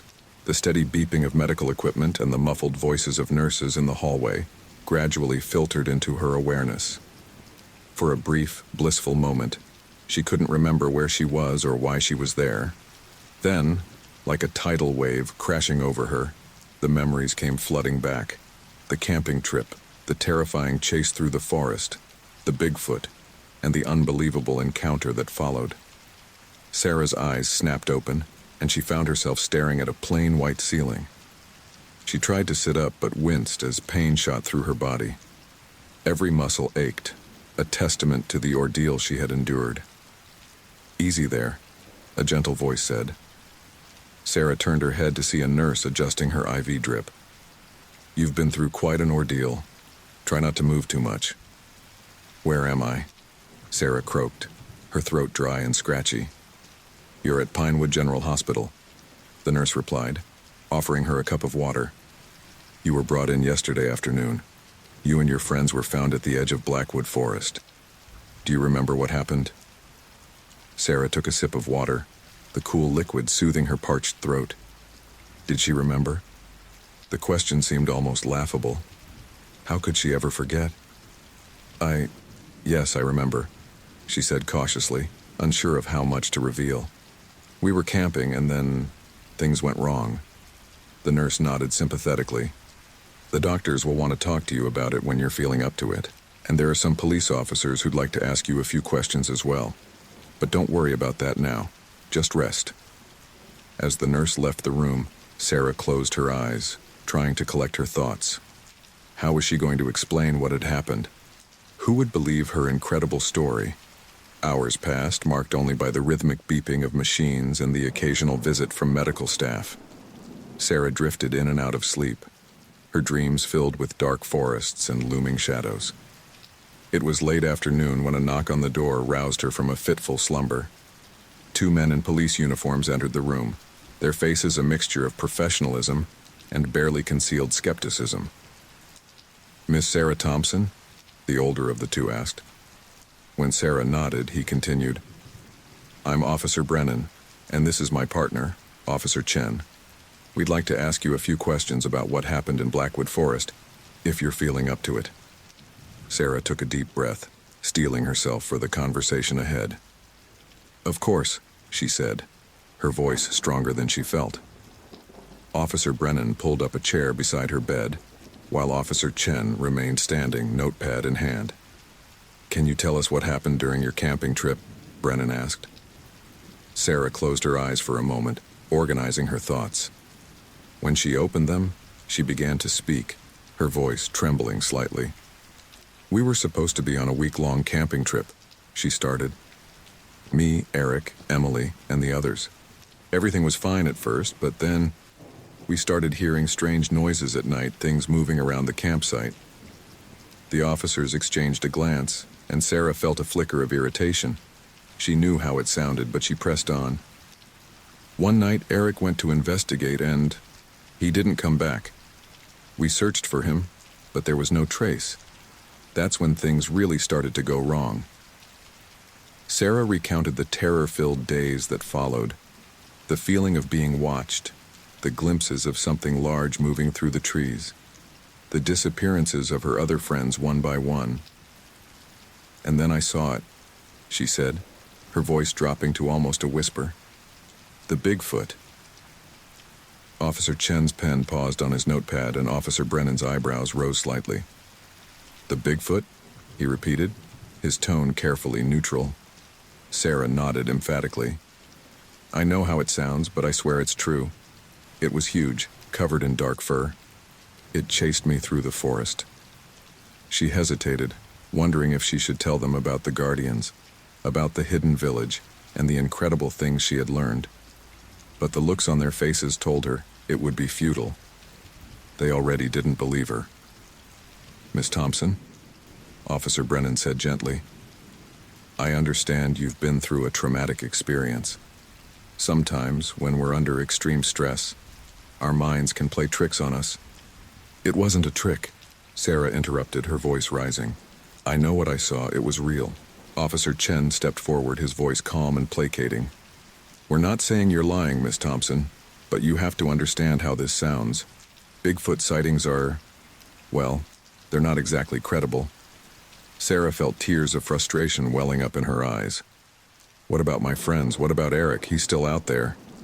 Officer Brennan nodded solemnly. "We have search parties combing the area where you were found. If your friend is out there, we'll find him. But right now we need you to focus on remembering any real, concrete details that might help us in our search." The emphasis on real stung, and Sarah fell silent, realizing that nothing she said would convince them. As the officers continued to ask questions, she answered mechanically, leaving out anything related to the Bigfoot or the Guardians. What was the point? They had already made up their minds. After what felt like hours, the officers finally left, promising to return if they had any more questions. As the door closed behind them, Sarah heard Officer Chen mutter to his partner, "Poor girl, must have really lost it out there." Anger and despair washed over her in equal measure. She knew what she had seen. what she had experienced. But how could she make anyone believe her? The days that followed blurred together in a haze of medical tests, questioning, and disbelief. Sarah's parents arrived, their faces etched with worry and relief. She tried to tell them what had really happened, but she could see the doubt in their eyes, the way they exchanged concerned glances when they thought she wasn't looking. "Honey," her mother said gently, stroking her hair, "you've been through so much. It's okay if you don't remember everything clearly. The doctors say it's normal to have confusion after a traumatic event." "I'm not confused, Mom," Sarah insisted, frustration coloring her voice. "I know what happened. Why won't anyone believe me?" Her father cleared his throat awkwardly. "We believe that you believe it, sweetheart. But you have to admit, it's a pretty fantastic story. Maybe it would be good to talk to someone about what you went through. A professional, I mean." Sarah turned away, tears stinging her eyes. Even her own parents thought she was crazy. As the days passed, Sarah's physical injuries began to heal, but the emotional toll of her ordeal, and the constant disbelief she faced, weighed heavily on her. She was moved out of intensive care and into a regular room, where a small TV provided a window to the outside world. It was there that she saw the first news report about their ordeal. The anchor's voice was solemn as she recounted the story. A group of young campers, missing for over a week in Blackwood Forest, have been found alive. While most of the group is safe and recovering in hospital, authorities are still searching for one missing member, Eric Lawson. The survivors suffering from dehydration and exposure have provided conflicting accounts of what happened during their time in the forest. Search efforts for the missing camper continue. Sarah stared at the screen in disbelief. Conflicting accounts? She knew her friends had experienced the same things she had. They had seen the BigFoot, lived among the guardians. Why weren't they telling the truth? Her question was answered later that day when Emily, looking pale but recovering, was wheeled into her room for a visit. "Sarah!" Emily exclaimed, reaching out to grasp her friend's hand. "I'm so glad you're okay. I was so worried." Sarah squeezed Emily's hand, relief flooding through her at the sight of her friend. "Emily, what's going on? Why isn't anyone talking about what really happened? About the BigFoot, the guardians?" Emily's eyes darted nervously to the door, then back to Sarah. She leaned in close, her voice dropping to a whisper. "We can't, Sarah. No one would believe us. They'd think we're crazy." "But we all saw it," Sarah protested. "We all experienced it together." Emily shook her head sadly.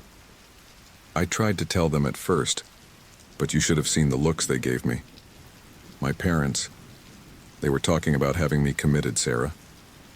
For my own good, they said." She took a shaky breath.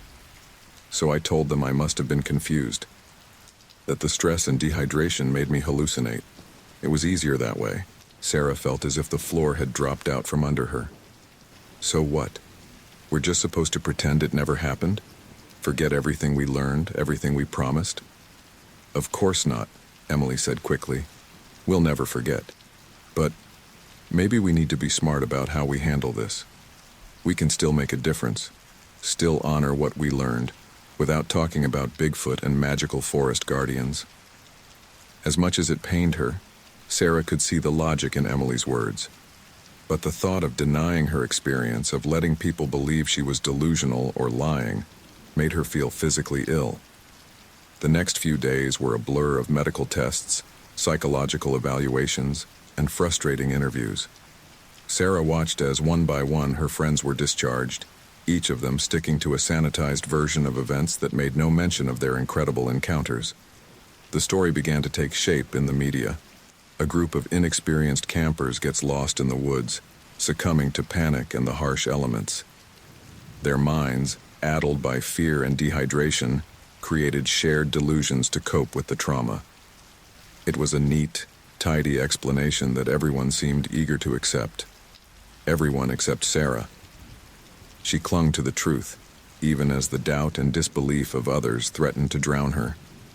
She recounted her story again and again, to doctors, to police, to park rangers, each time hoping that someone would believe her, that someone would see the truth in her eyes. But with each retelling, she saw the same reactions: pity, skepticism, and worst of all, dismissal.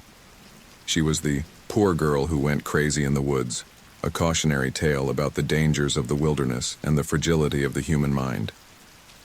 The search for Eric continued, but as days turned into weeks with no sign of him, hope began to fade.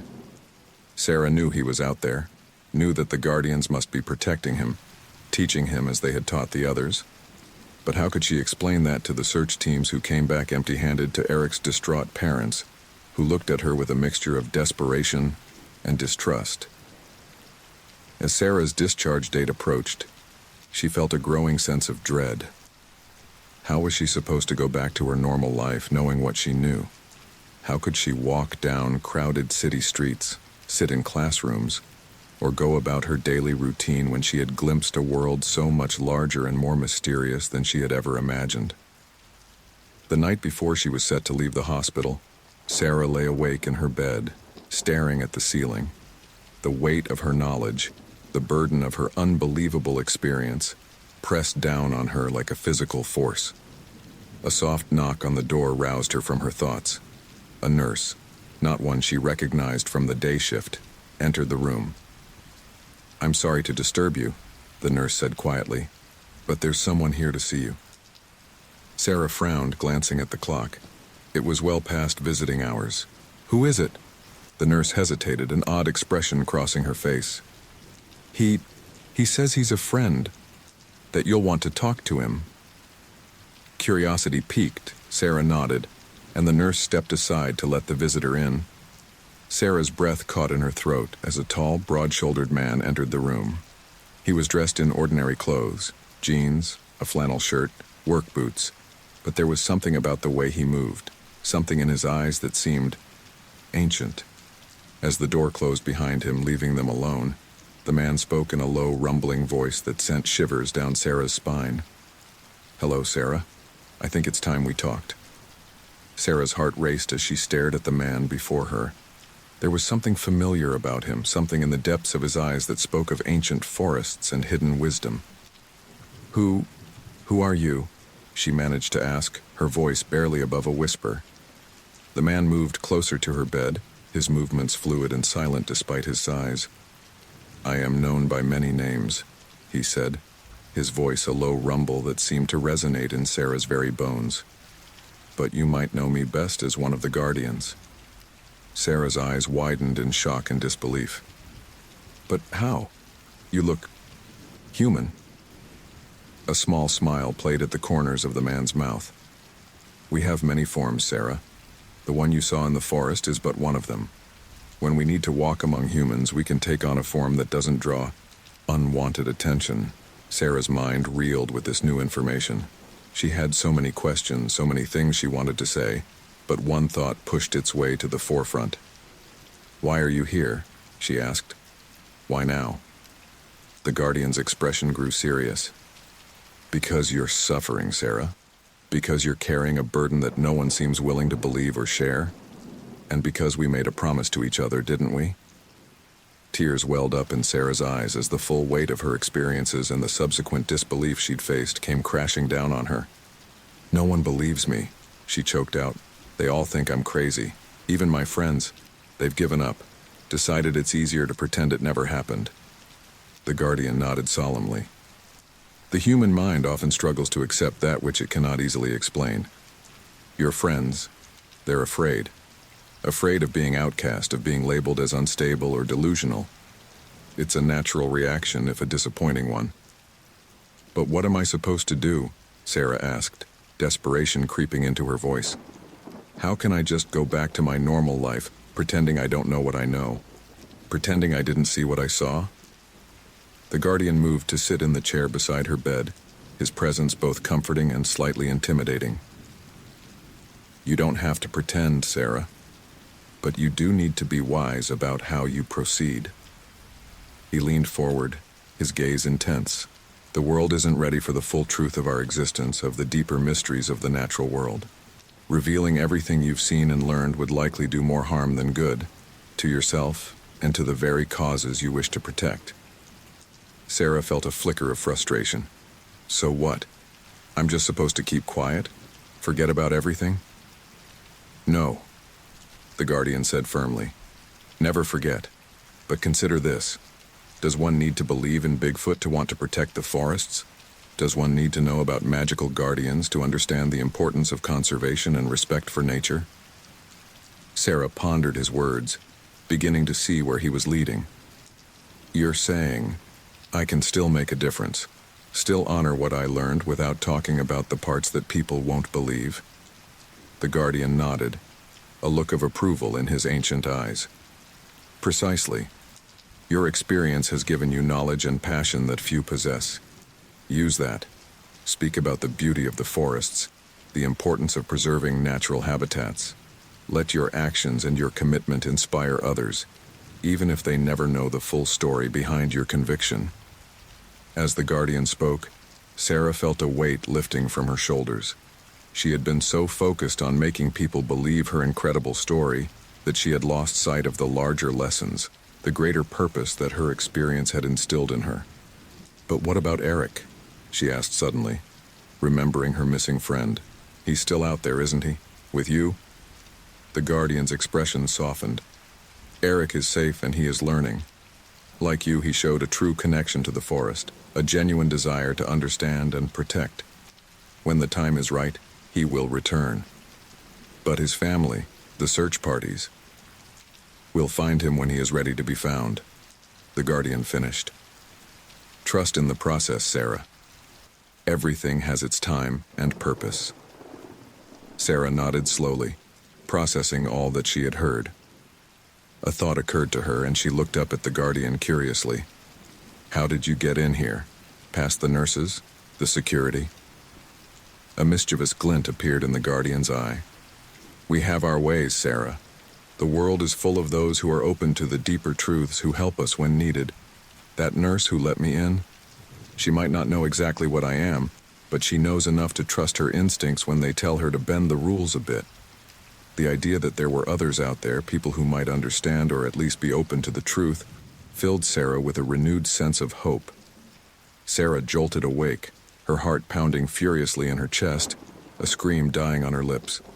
Sweat drenched her pajamas and her tangled sheets bore testament to her fitful sleep.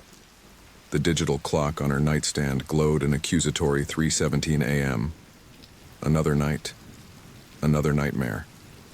She sat up, drawing her knees to her chest and wrapping her arms around them.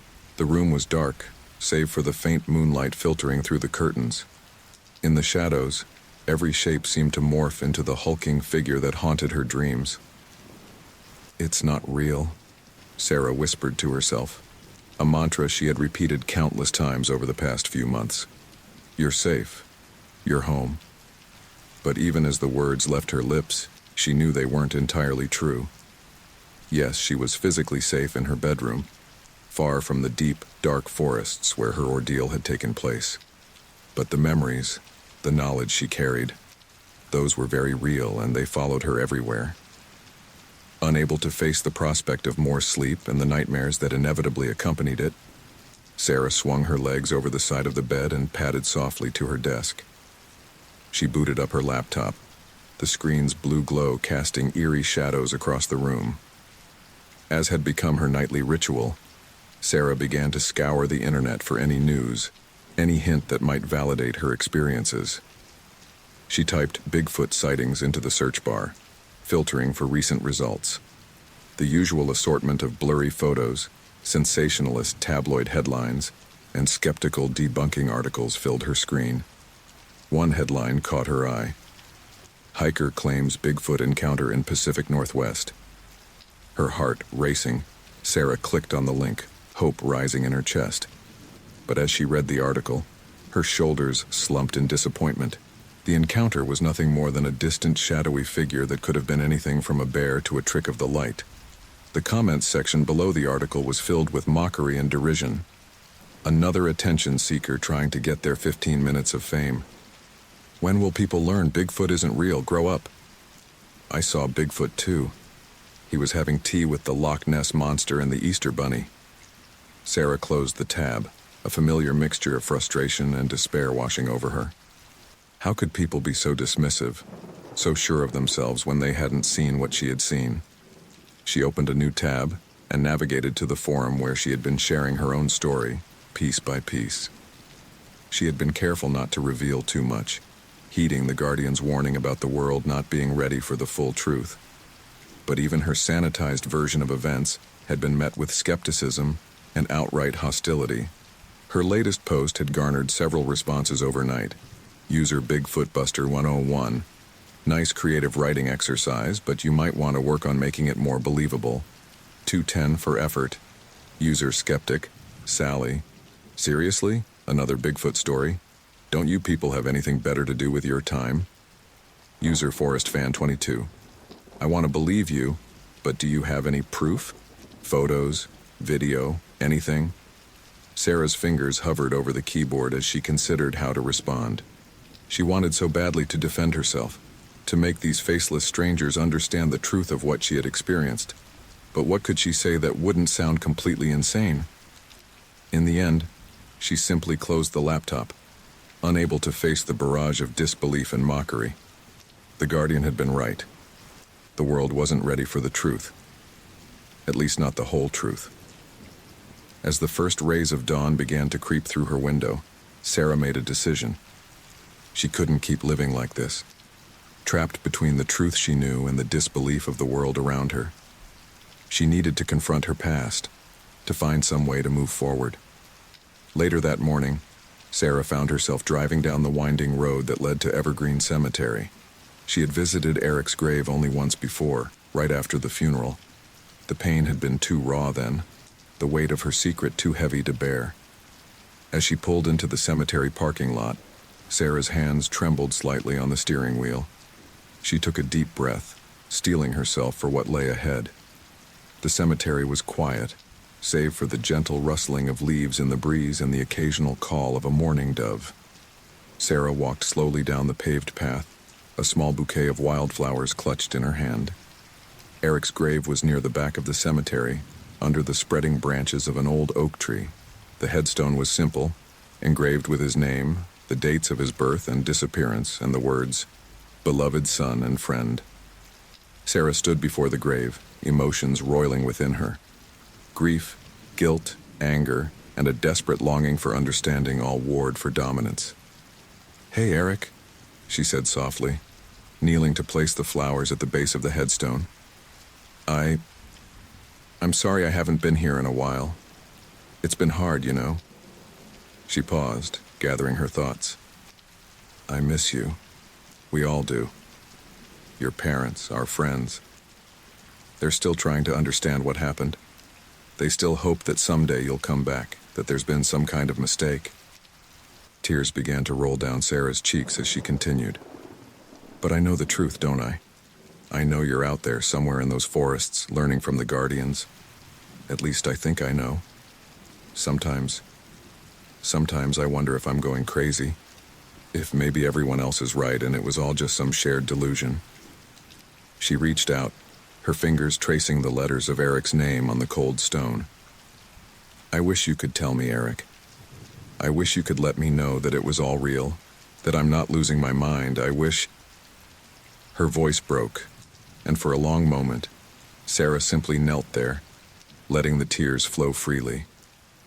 When she finally spoke again, her voice was barely above a whisper. "I'm trying, Eric. I'm trying to honor what we learned, to make a difference like we promised. But it's so hard when no one believes me, when everyone thinks I'm either lying or delusional. How am I supposed to change the world when I can't even convince people to take me seriously?" A cool breeze rustled through the leaves above, and for just a moment Sarah could have sworn she heard a whisper on the wind, a familiar voice saying, "Stay strong." She looked up sharply, her eyes scanning the cemetery, but there was no one else in sight. Just rows of silent stones and the gently swaying trees. Wiping her eyes, Sarah stood up.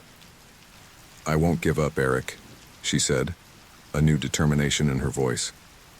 "I'll find a way to make people understand, even if I can't tell them everything. I promise." As she turned to leave, something caught her eye. A small, bright green shoot pushing up through the grass at the base of Eric's headstone. It wasn't a flower or a weed that Sarah recognized, but something about it seemed different, special. A small smile tugged at the corners of Sarah's mouth.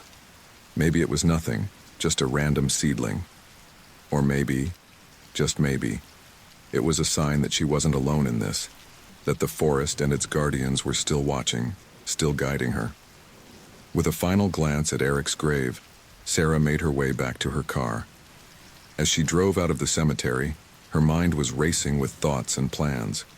She couldn't make people believe in Bigfoot or forest guardians, but maybe she could channel her experiences into something positive, something that would honor the promises she had made.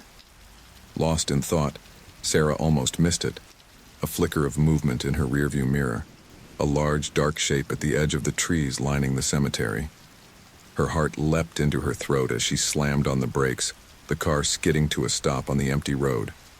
Sarah whipped her head around, eyes straining to see what she had glimpsed. But there was nothing there, just trees swaying gently in the breeze, their leaves a vibrant green in the late morning sun. "Get it together, Sarah," she muttered to herself, shaking her head. "You can't jump at every shadow for the rest of your life." As she put the car back in drive and continued down the road, Sarah couldn't shake the feeling that she was being watched. But for the first time in months, that feeling didn't fill her with dread. Instead, there was a spark of something else. Hope, perhaps. Or maybe just a reminder that there was more to the world than most people realized. The days that followed Sarah's visit to Eric's grave marked a turning point. She still had nightmares, still found herself obsessively checking for news of Bigfoot sightings or mysterious forest encounters. But there was a new purpose to her actions, a determination to find a way to honor her experiences without being dismissed as a crackpot or attention seeker. Sarah threw herself into research, not just about Bigfoot and cryptozoology, but about forest ecology, conservation efforts, and environmental activism. She started volunteering at a local nature preserve, leading guided hikes and teaching visitors about the importance of protecting natural habitats. It wasn't easy. There were still moments of doubt, times when the weight of her secret knowledge threatened to overwhelm her. But slowly, surely, Sarah began to find her footing in this new reality. One crisp autumn afternoon, about 6 months after her ordeal in the forest, Sarah found herself standing before a group of elementary school students at the edge of the nature preserve. Their eager faces looked up at her, eyes wide with excitement for the nature walk ahead. "All right, everyone," Sarah said, a genuine smile on her face. "Before we head into the forest, I want you all to close your eyes for a moment. Can you do that for me?" The children nodded, squeezing their eyes shut with the exaggerated effort only kids can muster. "Now, I want you to listen," Sarah continued. "Really listen. What do you hear?" For a few moments there was silence, save for the rustle of leaves in the breeze and the distant call of birds. "I hear the wind," one child piped up. "Birds singing," added another. "The trees moving." Sarah nodded encouragingly. "That's right. The forest is alive with sound, isn't it? Now open your eyes and look around. What do you see?" The children's eyes darted about, taking in the vibrant fall colors of the trees, the carpet of leaves on the ground, the glimpses of small animals scurrying in the underbrush. "The forest is full of life," Sarah said, her voice taking on a note of reverence. "Plants, animals, insects, they all play a part in this amazing ecosystem. And do you know what? We're part of it too." She knelt down, picking up a handful of leaves and letting them flutter to the ground. Everything in the forest is connected. The trees provide homes for animals and help clean the air we breathe. The animals help spread seeds and keep the balance of nature. Even the tiniest insects have an important job to do. Sarah stood up, looking each child in the eye. "That's why it's so important that we take care of our forests and wild places. They take care of us, so we need to take care of them. Do you think you can help me do that?" A chorus of enthusiastic "yes" rang out from the group. As Sarah led the children into the forest, pointing out interesting plants and signs of animal life. She felt a sense of peace settle over her. This was how she could make a difference. This was how she could honor the lessons she had learned from the Guardians, even if she couldn't share the full truth of her experiences. The nature walk was a success, with the children hanging on Sarah's every word as she shared her knowledge and passion for the forest. As they emerged from the trees, faces flushed with excitement and pockets stuffed with interesting leaves and acorns, Sarah felt a surge of hope for the future. One little girl lingered behind as the others rushed to meet their waiting parents. She looked up at Sarah with wide, serious eyes. "Miss Sarah," she said hesitantly, "can I ask you something?" Sarah knelt down to the girl's level. "Of course, sweetie. What is it?" The girl glanced around, as if checking to make sure no one else was listening. Then, in a whisper, she asked, "Do you think Bigfoot is real?" For a moment, Sarah was taken aback. She had been so careful not to mention anything about her Bigfoot encounter during the walk. But then she remembered. Kids were naturally curious about such things. It didn't mean anything. Sarah chose her words carefully. "Well, Emma, that's a very interesting question. The truth is, there's still a lot we don't know about the world, especially in wild places like forests. Some people believe Bigfoot is real, and some don't. What's important is that we keep an open mind and continue to explore and learn about nature. Who knows what amazing things we might discover?" Emma nodded solemnly, seeming to ponder Sarah's words. Then, with a shy smile, she said, "I think Bigfoot is real. And I think he probably helps take care of the forest, just like you said we should." Before Sarah could respond, Emma's mother called out, and the girl scampered off with a wave. Sarah watched her go, a mix of emotions swirling in her chest. There was a part of her that wanted to run after Emma, to tell her that she was right, that Bigfoot, or something like it, was indeed real, and did help protect the forests.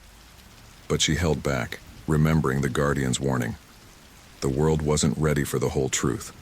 But maybe, just maybe, she could plant seeds of understanding and respect for nature in these young minds. And perhaps, someday, they would be ready to accept the deeper mysteries of the world. As Sarah packed up her supplies and prepared to head home, she felt a familiar prickling sensation on the back of her neck. The feeling of being watched. She turned slowly, her eyes scanning the tree line at the edge of the parking lot. For just a moment she could have sworn she saw a large, dark figure standing in the shadows of the trees. But when she blinked, it was gone. Sarah smiled to herself. Whether it was real or just her imagination, the sensation no longer filled her with fear. Instead, it felt like a reminder of her experiences, of the promises she had made, and of the greater purpose she had found. As she drove home, Sarah's mind was already buzzing with ideas for future nature walks and conservation projects. She may not be able to tell the world about Bigfoot and the Guardians, but she could share her love for the forest and inspire others to protect it. And in doing so, she was honoring the truth of her experiences in the best way she knew how. The weeks turned into months, and Sarah found herself settling into a new rhythm of life. Her days were filled with work at the Nature Preserve, research into environmental issues, and outreach programs to educate the public about forest conservation. The nightmares became less frequent, though they never fully disappeared. One chilly winter evening, as Sarah sat at her computer working on a grant proposal for a new conservation project, an email notification popped up on her screen. The sender's name made her heart skip a beat. Emily Johnson, one of the friends who had shared her harrowing experience in the forest. With trembling fingers, Sarah opened the email. Subject: "We need to talk, Sarah. I hope this email finds you well. I know we haven't spoken much since everything that happened. I'm sorry for that. I guess we all needed time to process things in our own way. But I can't keep pretending anymore. I can't keep acting like it never happened, like we didn't see what we saw. I've been having dreams, Sarah. Vivid dreams about the forest, about the Guardians. And I don't think they're just dreams. Can we meet? There's so much I need to talk to you about, and I don't trust doing it over email or phone. Please, if you're willing, let's get together. I'll be at the Pinewood Cafe tomorrow at 2 p.m. I hope to see you there. I hope to. Emily Sarah read and reread the email, her mind racing. Emily wanted to talk about what had happened. After months of silence, of everyone pretending it had all been some shared delusion brought on by fear and exhaustion. Part of Sarah wanted to ignore the email, to continue with the life she had built for herself. But a larger part, the part that still ached for understanding and validation, knew she had to go. The next day, Sarah found herself sitting in a corner booth at the Pinewood Cafe, a steaming mug of herbal tea clutched in her hands. She had arrived early, her nerves making it impossible to sit still at home. At precisely 2 p.m., the cafe door opened and Emily walked in. Sarah almost didn't recognize her at first. The vibrant, outgoing girl she had known seemed subdued, her eyes darting nervously around the cafe before landing on Sarah. "Hey," Emily said softly as she slid into the booth across from Sarah. "Thanks for coming." Sarah nodded, studying her friend's face. "Of course, your email. It sounded important." Emily took a deep breath, her fingers fidgeting with the menu on the table. "It is. Sarah, I owe you an apology. We all do, really."